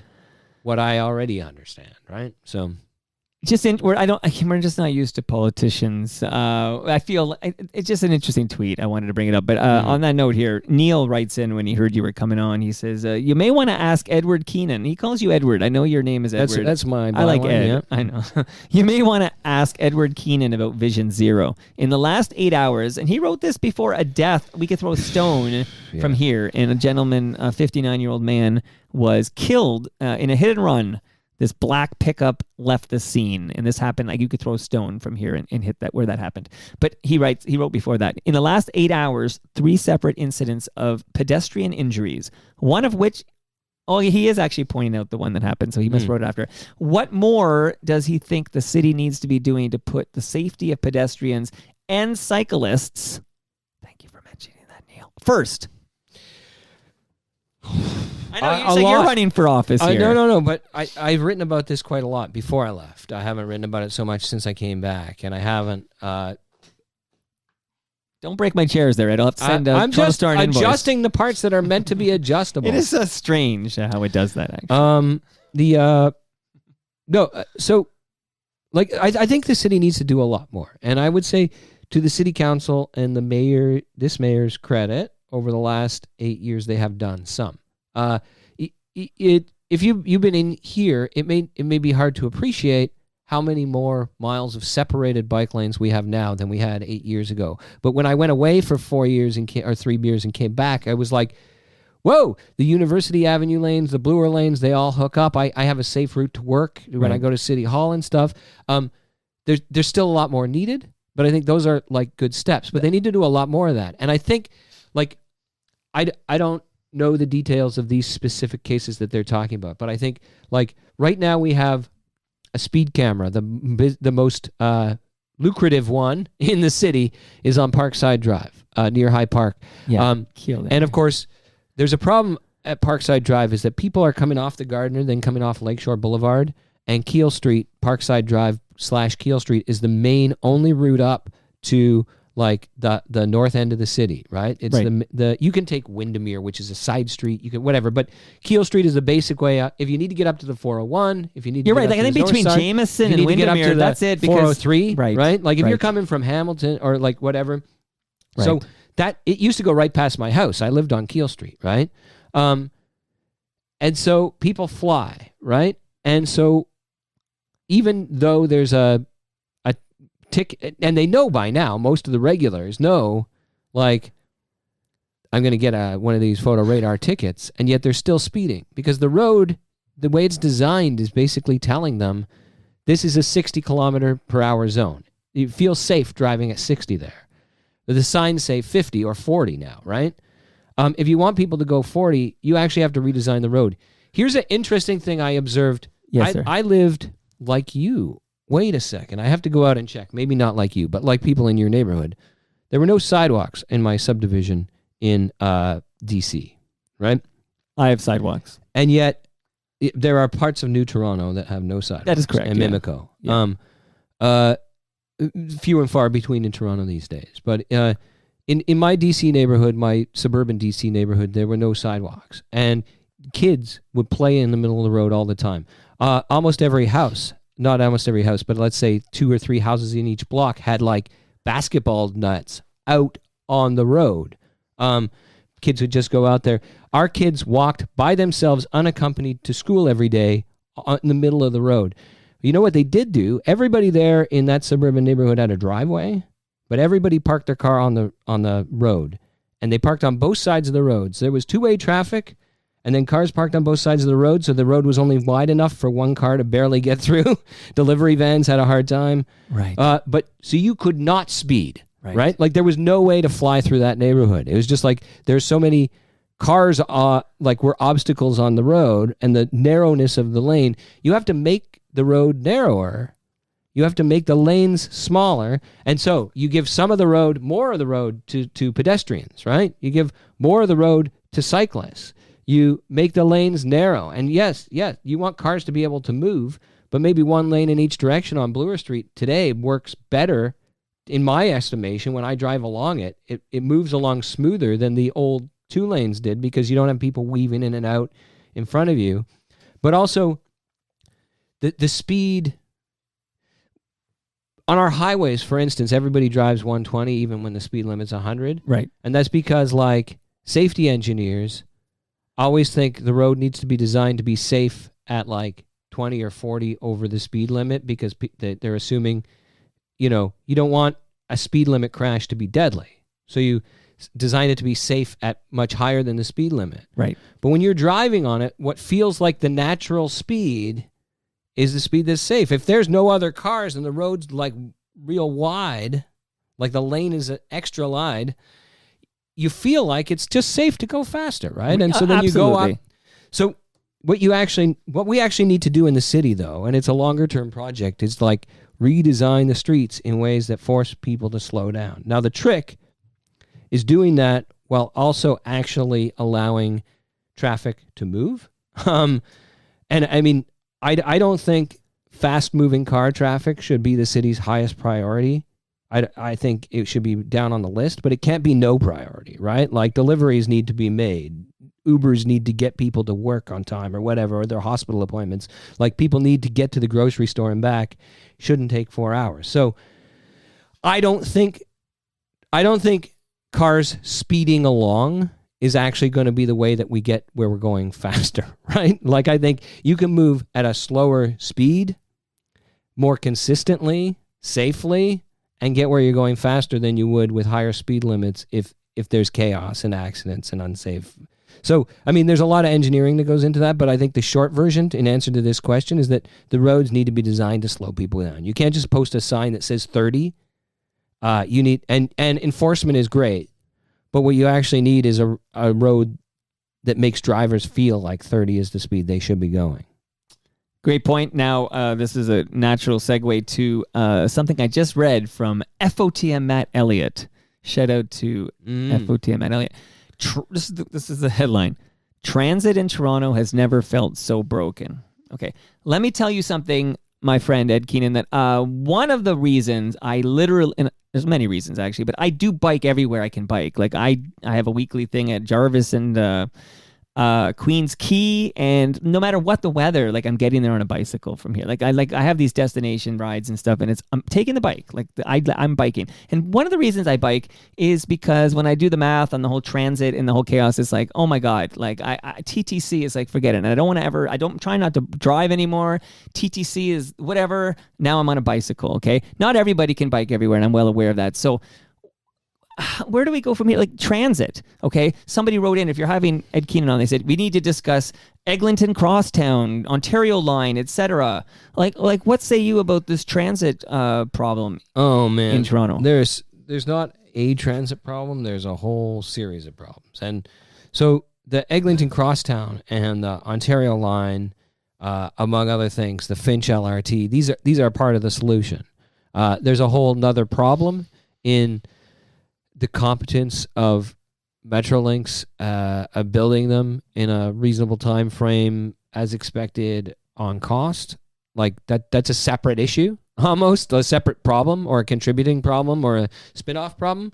But when the Eglinton Crosstown opens, it solves a lot of problems for a lot of people who live along there, right? Like it's going to be a miracle for a lot of those people who suddenly have a high-speed rail at their doorstep to get them across town or to the Yonge subway line or out to the East End from the Yonge subway line and without having to go up to Shepherd, out to the West End and all of that, right? Right. The Ontario line, again, a lot of these complaints I'm hearing from people about the impending construction are, broken eggs that are necessary to make an omelet. But we've reached a point where we almost don't trust Metrolinx enough to believe that they've got the omelet recipe right. Like they're just smashing eggs all over the place, and you're like, some of those had to get broken, but I'm not sure which ones, right? Like, and so that's one thing. A second thing, and I haven't read Matt's column yet, but I think the transit agency just announced that they're raising prices 10 cents. They're also going to cut service. They didn't announce this, but it's buried in the report that the subway service in some places or rapid transit service is going to go to every 10 minutes. And in other, they're going to increase bus crowding standards to 45 people, which, I mean, all of that sounds maybe like not much to most people, but we're in a dangerous point right now, and it's a tricky point. I don't think that the politicians have an easy answer available that they're not taking. I think it's actually a difficult thing. Revenue went way down because of the pandemic. It hasn't come back up because people in downtown offices, a lot of the rest of us have all returned to life or returned to our regular working lives. People in downtown offices are not working there anymore in the morning. No, I can tell you, my wife is called in 2 out of the 5 days she's got to be in the office. So that's suddenly 3 out of 5 days she's here. Yeah, and now this is transit revenue is down like about a third, right? Right. Now you have a problem when you're running a transit agency, right? Is that when you have ridership is down, what you think is, well, we got to run less service, right? But if you run less service, ridership goes down even more. I used to live in Scarborough, and I did not have a car. I did not have a driver's license. So I was so the Bellamy bus, say, would come every 15 minutes. And that's crappy. Like, so you walk out there, and if you just missed one, you're waiting 15 minutes. But then on Saturdays, it was every half an hour. Right. And that's like, well, I can barely rely on that at all. I have to check the schedule. So I check the schedule and see. But then if it's, off schedule, I'm screwed. And then on Sundays, they run it once an hour. And it's like, there's no way. I will walk a half hour out of my way to go to a different bus line because this is useless to me. And if I had 50 cents to my name to spare, I would have gone and got my driver's license and bought a car. There's no way I would have relied on that transit service. Right. And so at scale, this is a problem across the city. Revenue's down because ridership's down. Well, if there are fewer riders, let's run less service. When you run less service, it means that people can't rely on it, so there's fewer riders still. They find alternative And I will modes. say, like, one magical thing that I realized when I moved to D.C., but also visiting Chicago, visiting San Francisco, is that the frequency of service we have here in Toronto, people in Toronto will complain about it. But, like, it's not unusual in D.C. or in the Chicago L train network. If you're off-peak, like if it's the evening And you go to a subway station, you see, oh, the next train's in 22 minutes. Right. And people aren't freaking out. Right. It's not a delay. That's this next scheduled train, right? Right. If you could go recently to north of Etobicoke or Scarborough, where the transit service we all agree is subpar. But Right. still, there's a bus route where there's a bus coming every 5 minutes. It's not even rush hour, or every 10 minutes.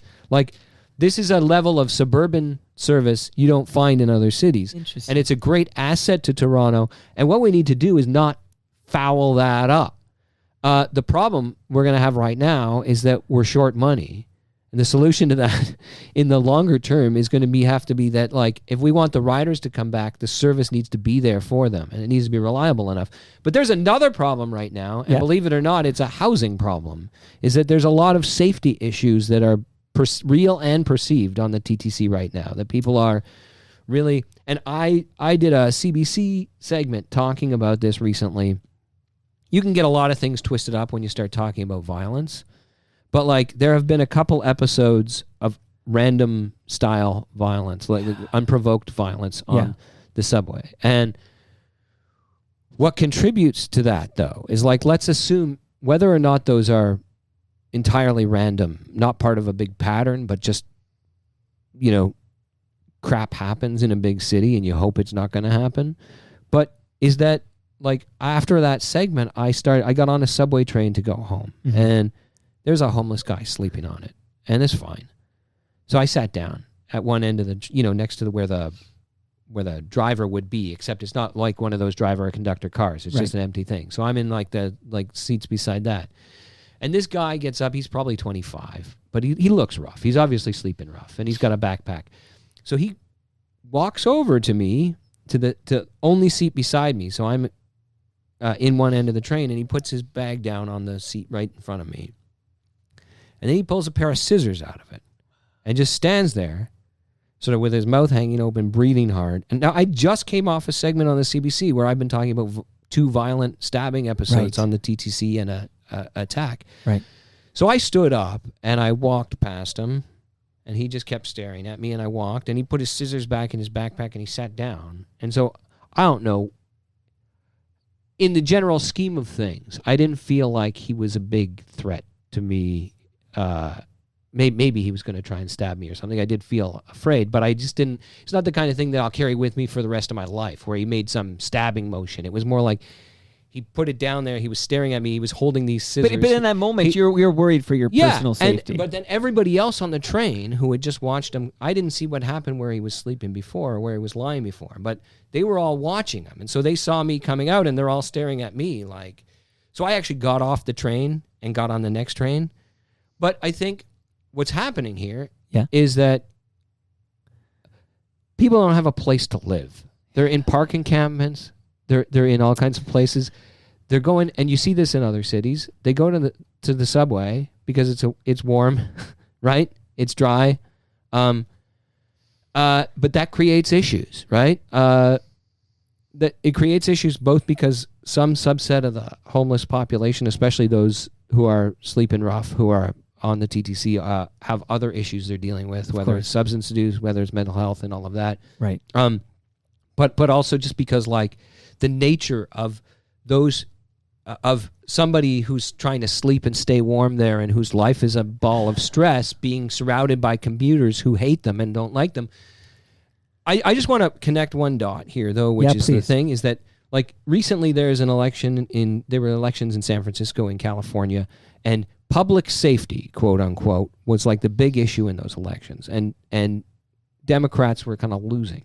But when you drill down into the numbers, one of the biggest things that makes people feel unsafe is the presence of visible homeless people around them, right? We can say that people shouldn't feel that way, but it's the truth. And they start looking for law and order solutions. They want crackdowns. Now, like, putting homeless people who are camping in the park in jail is not going to make me any safer, right? But it's going to, like, the real solution is give those people a place to live. Like, you can say that guy who seemed to menace me on the subway, he's got other problems. But you know what? 20 years ago, a lot of people in Toronto had those same mental health problems, had those same addiction issues. But you know what else they had? A place to live, right?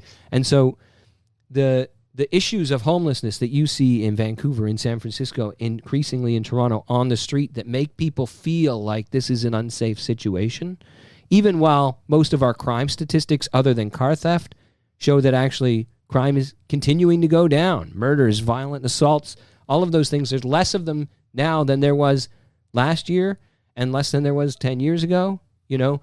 But if people feel unsafer because, you know, my example on the subway, right, or whatever situation, like, there's a solution to that is to give these people a place to sleep that's warm and dry where they're not in Finland. Up in your face. So in Finland, I actually read this earlier this week because I know we can do better. And in Finland, the number of homeless people fell sharply. People who are, I'm not even sure, what is the new nomenclature for homeless people? Somebody told me we don't call... Unhoused, I think. Unhoused, Yeah. okay.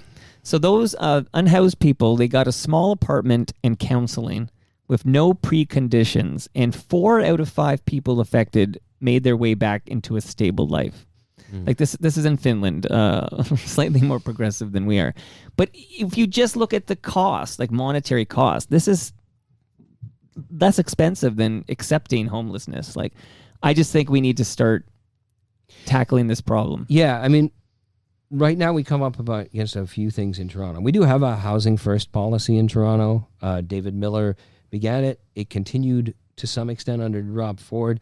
John Tory has pushed it. It's like, you need spots, though. Like, these people actually need places to live. I wrote a piece like 15 years ago or something for the Grid or iWeekly about, like, I actually did all this math where, like, the amount we spend on a shelter bed per night, like, it would be cheaper to just buy, at the time, it would have been cheaper to rent those people 1-bedroom apartments, like each Yes, one. right. Every single street homeless person in Toronto who's in the shelter system, like, it costs more than the rent.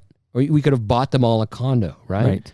The problem is we just don't even have enough condos to give them all out, right? Like, it's like, at this point, housing has become so unaffordable. There's a legit shortage of housing for the people who live in Toronto. And so we actually need places to put them. Like, the city's shelter system is, like, overwhelmed right now. And their leases are coming up. They were looking at closing some of these because the COVID restrictions were being closed down. And yet... So, you know, we need emergency shelter spaces, but we also need transitional housing, whether that's a no questions asked apartment for them to live in, whether it's a supportive unit, whether it's a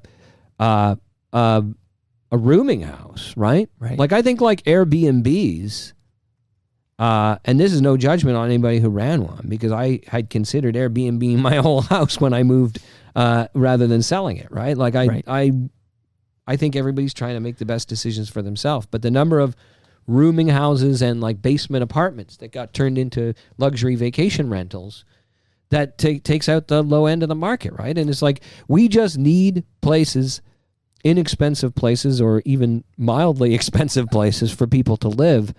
And a lot of other problems disappear. And, like, I think a lot of the perceived safety issues on the TTC and a lot of the real safety issues on the TTC could be solved by housing people, weirdly enough. Well, you know, condomania continues in the city. And I'm telling you, like, I was reading up on the Greater Golden Mile. Like, 77 residential towers and over 50,000 people will be housed. This is in Scarborough, the Greater Golden Mile. And there's a whole bunch of stuff, like, on the verge of, this is a big one. Where is it here? The Well, that's front in Spadina. So it'll be out of our price range. That's where the Star's new office is. By the way, when I mentioned Jarvis and Queens Quay, so I'm biking there, and I see on the south side of the tower, so facing the lake, you still have, at 1 Yonge Street, you still have the Toronto Star lettering. Because I've been reading, it's gone. There's no more letters up there, but still on the south side. You see, I saw it with my own eyes. Facing out. Facing where Captain John's would have been. We still have a billboard for the ships coming in, bringing Americans. Well, you're hoping Captain John's comes back.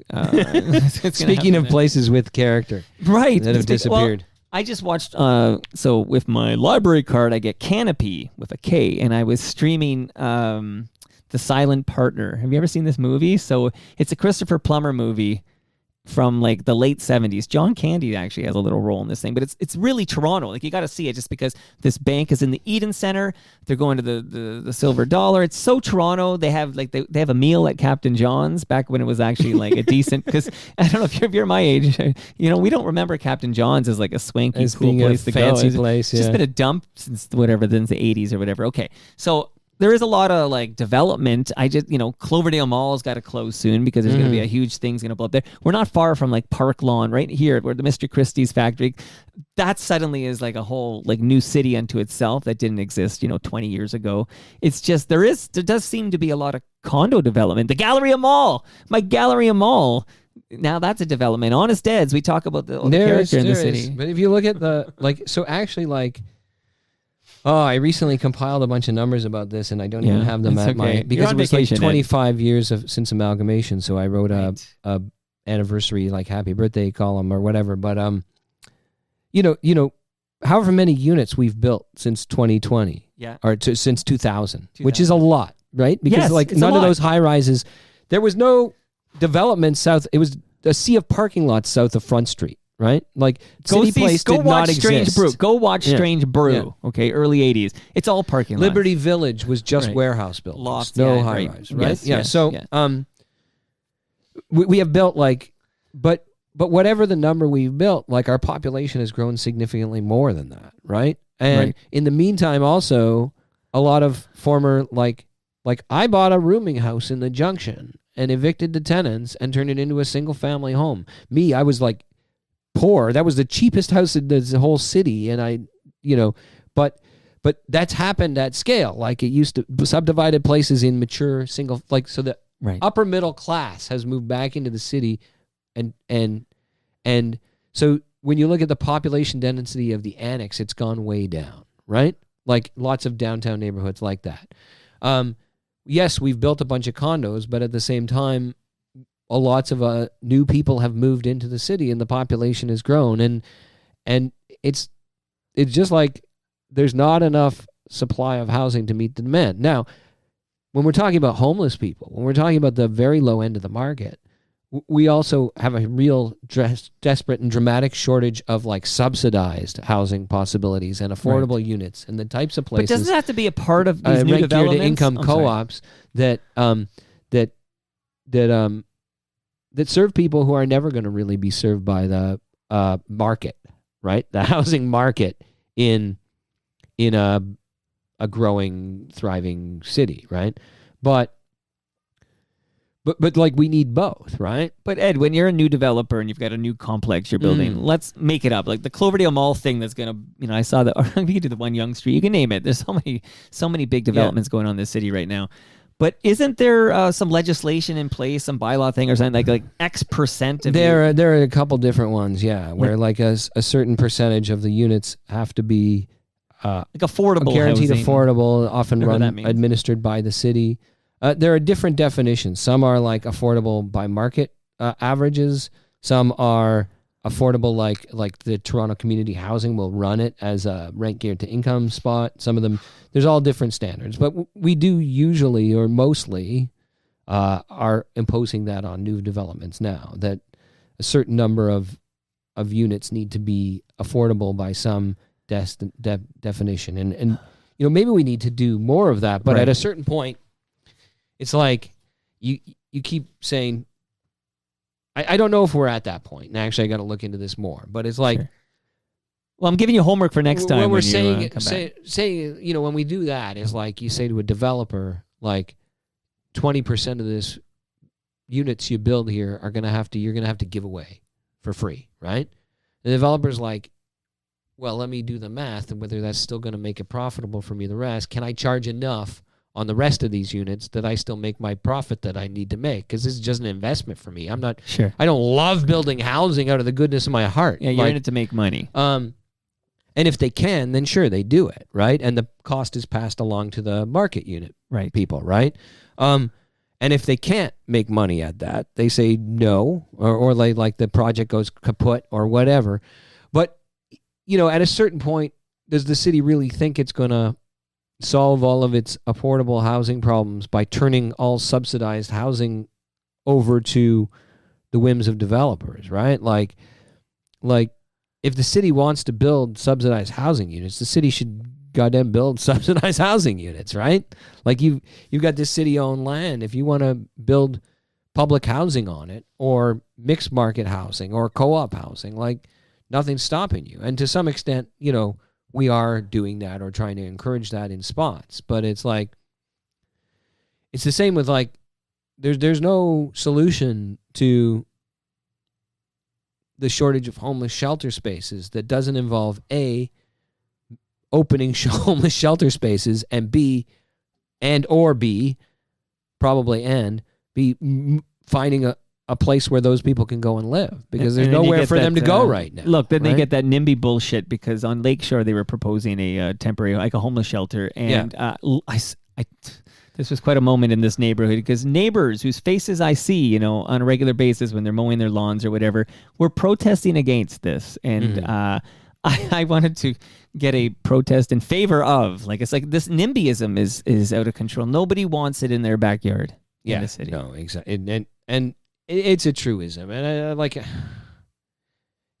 I mean, nobody thinks they're the NIMBY though either, right? Like I had this thing, I think I wrote about it, where like I would go out and like, when you say to somebody like, well, this is just NIMBYism, and you say, you think it's NIMBYism, but you don't understand. They're talking about putting it in my backyard, and I'm saying not in my backyard. Right. You call that NIMBYism? That's not NIMBYism. They literally want to put it in my backyard. And it's like, well, that's what NIMBYism is.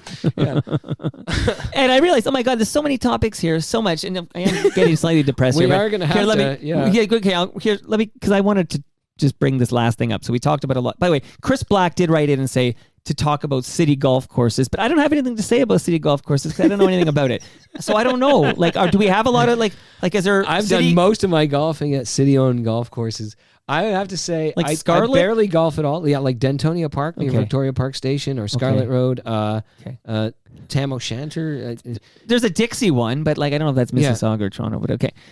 All right, so let's leave the city golf course thing. I do know that some golf courses, I don't know if they're public or private or whatever, do fuck up the bike trail. Like, like I'll be on the Great Bike Trail, it'll be amazing along the Etobicoke Creek, for example, and then you got to get off for a while because there's a golf course there, and that does piss me off. But I didn't want to make this episode about biking, so I could do all day. But last thing I'm going to leave you with, so we talked about all this development going on in the city.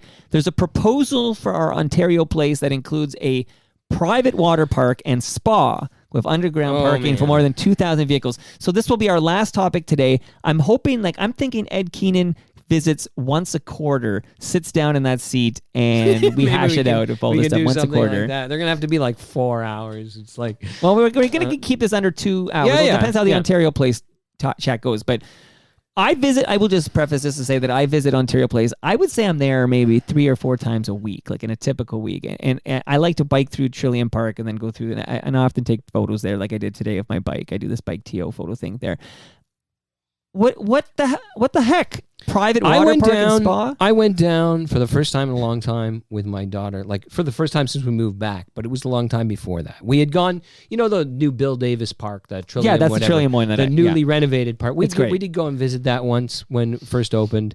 As a family, we walked along. But like, my daughter and I actually were down at Exhibition Place because I wanted to show her the new sculpture garden that's open at Ontario Place. Those sculptures had been hidden, private, blah, blah, blah. Yeah, I wrote a column about it, and then I said, I should bring my kids back to look at this. So I brought my youngest daughter there.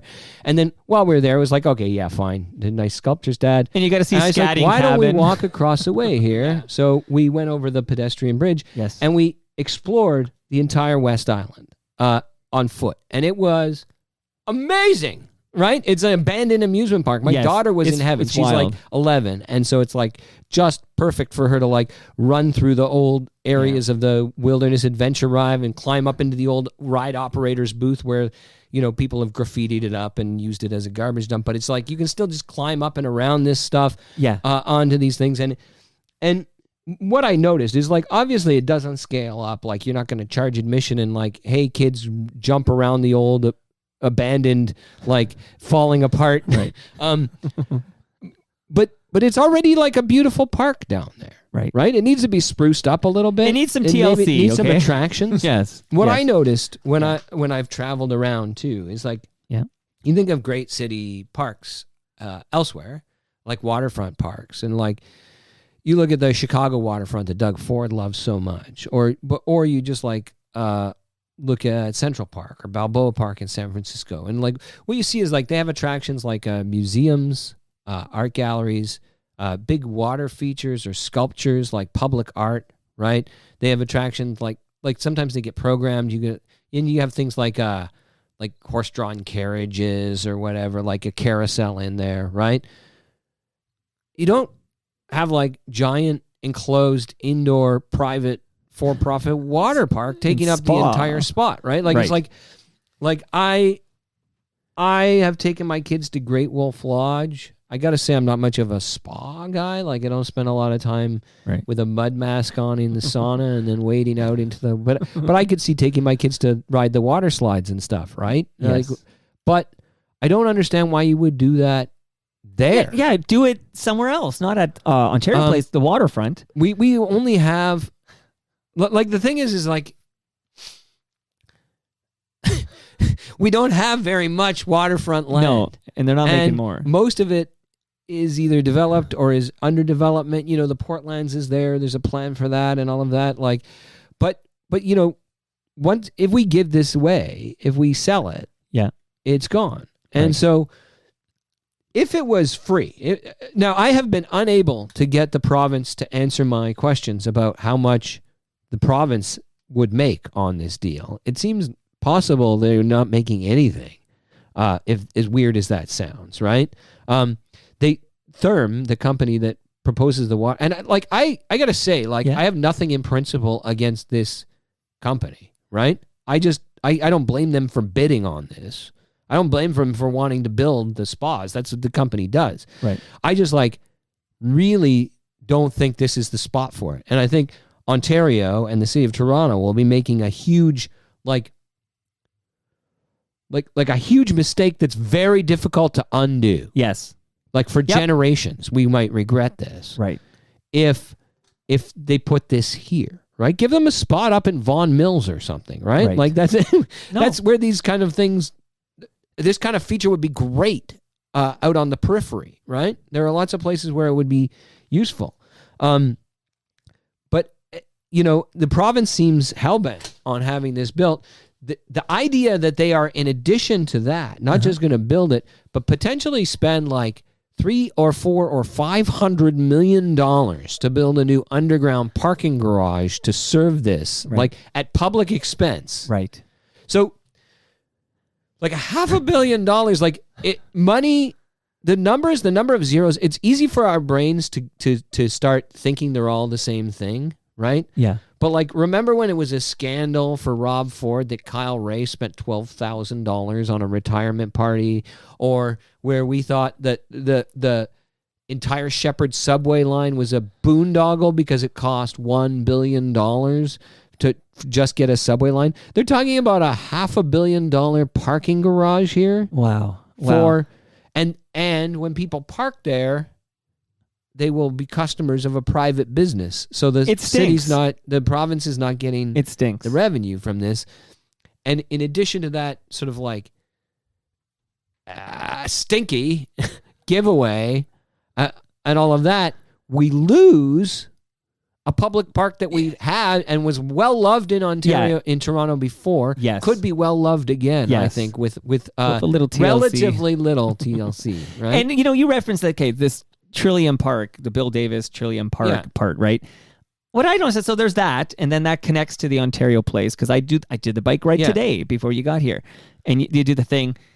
I don't understand why we can't just do what we did there at the Trillium Park, just extend that, like sort of like, you know, you can keep your Cinesphere or whatever, and just extend the Trillium Park part, so to extend that. I guess. There's one more thing though, is that when you drive that, when you walk that, when you cycle that. Yeah. So you've got the Trillium Park part. Yep. And then over on the West Island, there's the forest with the old Wilderness Adventure Line. And in the middle, you can see both the Cinesphere and stuff, but also the live music venue there. The Echo Beach?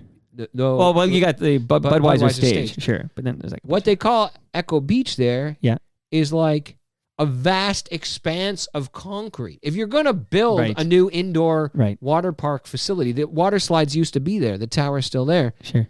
If you're going to enclose part of it, like instead of raising a forest on the West Island, why wouldn't you take the giant parking lot and put the new building there?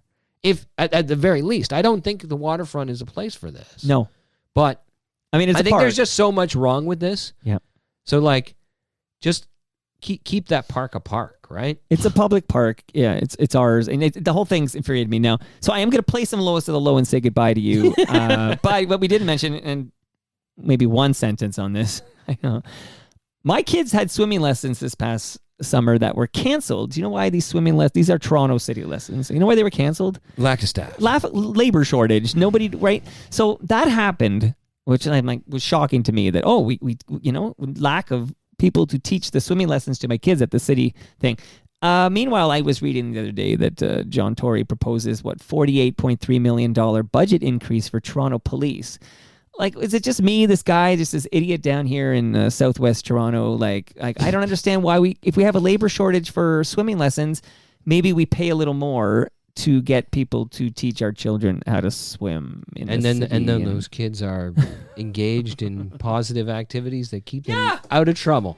Right? And safe when they go to see Ontario Place and they play on those rocks there by the beach. And right. By the way, Ben Rayner loves the beach there at Ontario Place, and Ben Rayner, your former colleague, is and has a great piece in the Toronto Star today, by the way, your great newspaper where people can read the rest of your great writings. But Ben Rayner is my guest next week, so I just want that's going to be a fun one. Let the world know. Ben Rayner's desk was famous. Tell him the new office, there's a clean desk policy. You're not allowed to leave anything on a surface there. I will tell them that. Ed Keenan, Toronto Star, that's where we read Ed Keenan. Keep on doing what you're doing, buddy. And Thank you so I much, actually Mike. do hope that you'll visit every Shout quarter. out, thanks to Wiseblot Yeah, for he booked booking you. me today. Maybe that's Wiseblot. You could be my booker. Like that would be great if somebody would schedule my guest and I just answer the door and I have a chat. I would love it. But thanks so much for this, buddy. This was great. Even though I'm really like thoroughly depressed with my city right now. We didn't even talk about that shitty airport and its reputation. But I'm so depressed. I'm going to be moving to We're Milton. keep something in reserve. Right. And that brings us to the end of our 1,182nd show. By the way, we were live streaming, and really quickly, will there be a second edition of Some Great Idea? Andrew Ward wants to know. I don't have anything in the works, but you never know. There may be some update on that or a sequel. Who knows? Stay tuned, Andrew. Stay tuned. You can follow me on Twitter. I'm at Toronto Mike. Ed is at The Keenan Wire. Our friends at Great Lakes Brewery are at Great Lakes Beer. Palma Pasta is at Palma Pasta. Recycle My Electronics are at EPRA_Canada. Recycle My Electronics, I already said that. But Ridley Funeral Home are at Ridley FH. Is a new episode of Life Undertaking with Brad Jones. We recorded it yesterday, and I get to co-host that. It's great. Canna Cabana are at Canna Cabana_. They won't be undersold on cannabis or cannabis accessories. And if you have any questions about real estate and how to get out of Toronto, because it's going to the pits here, Sammy Cohn can help you out. Write him, sammy.cohn@properlyhomes.ca, or find him on Twitter at Sammy Cohn. Cohn is Kohn. See you all. Checking this out. See you all Monday when my special guest is Jim Shedden.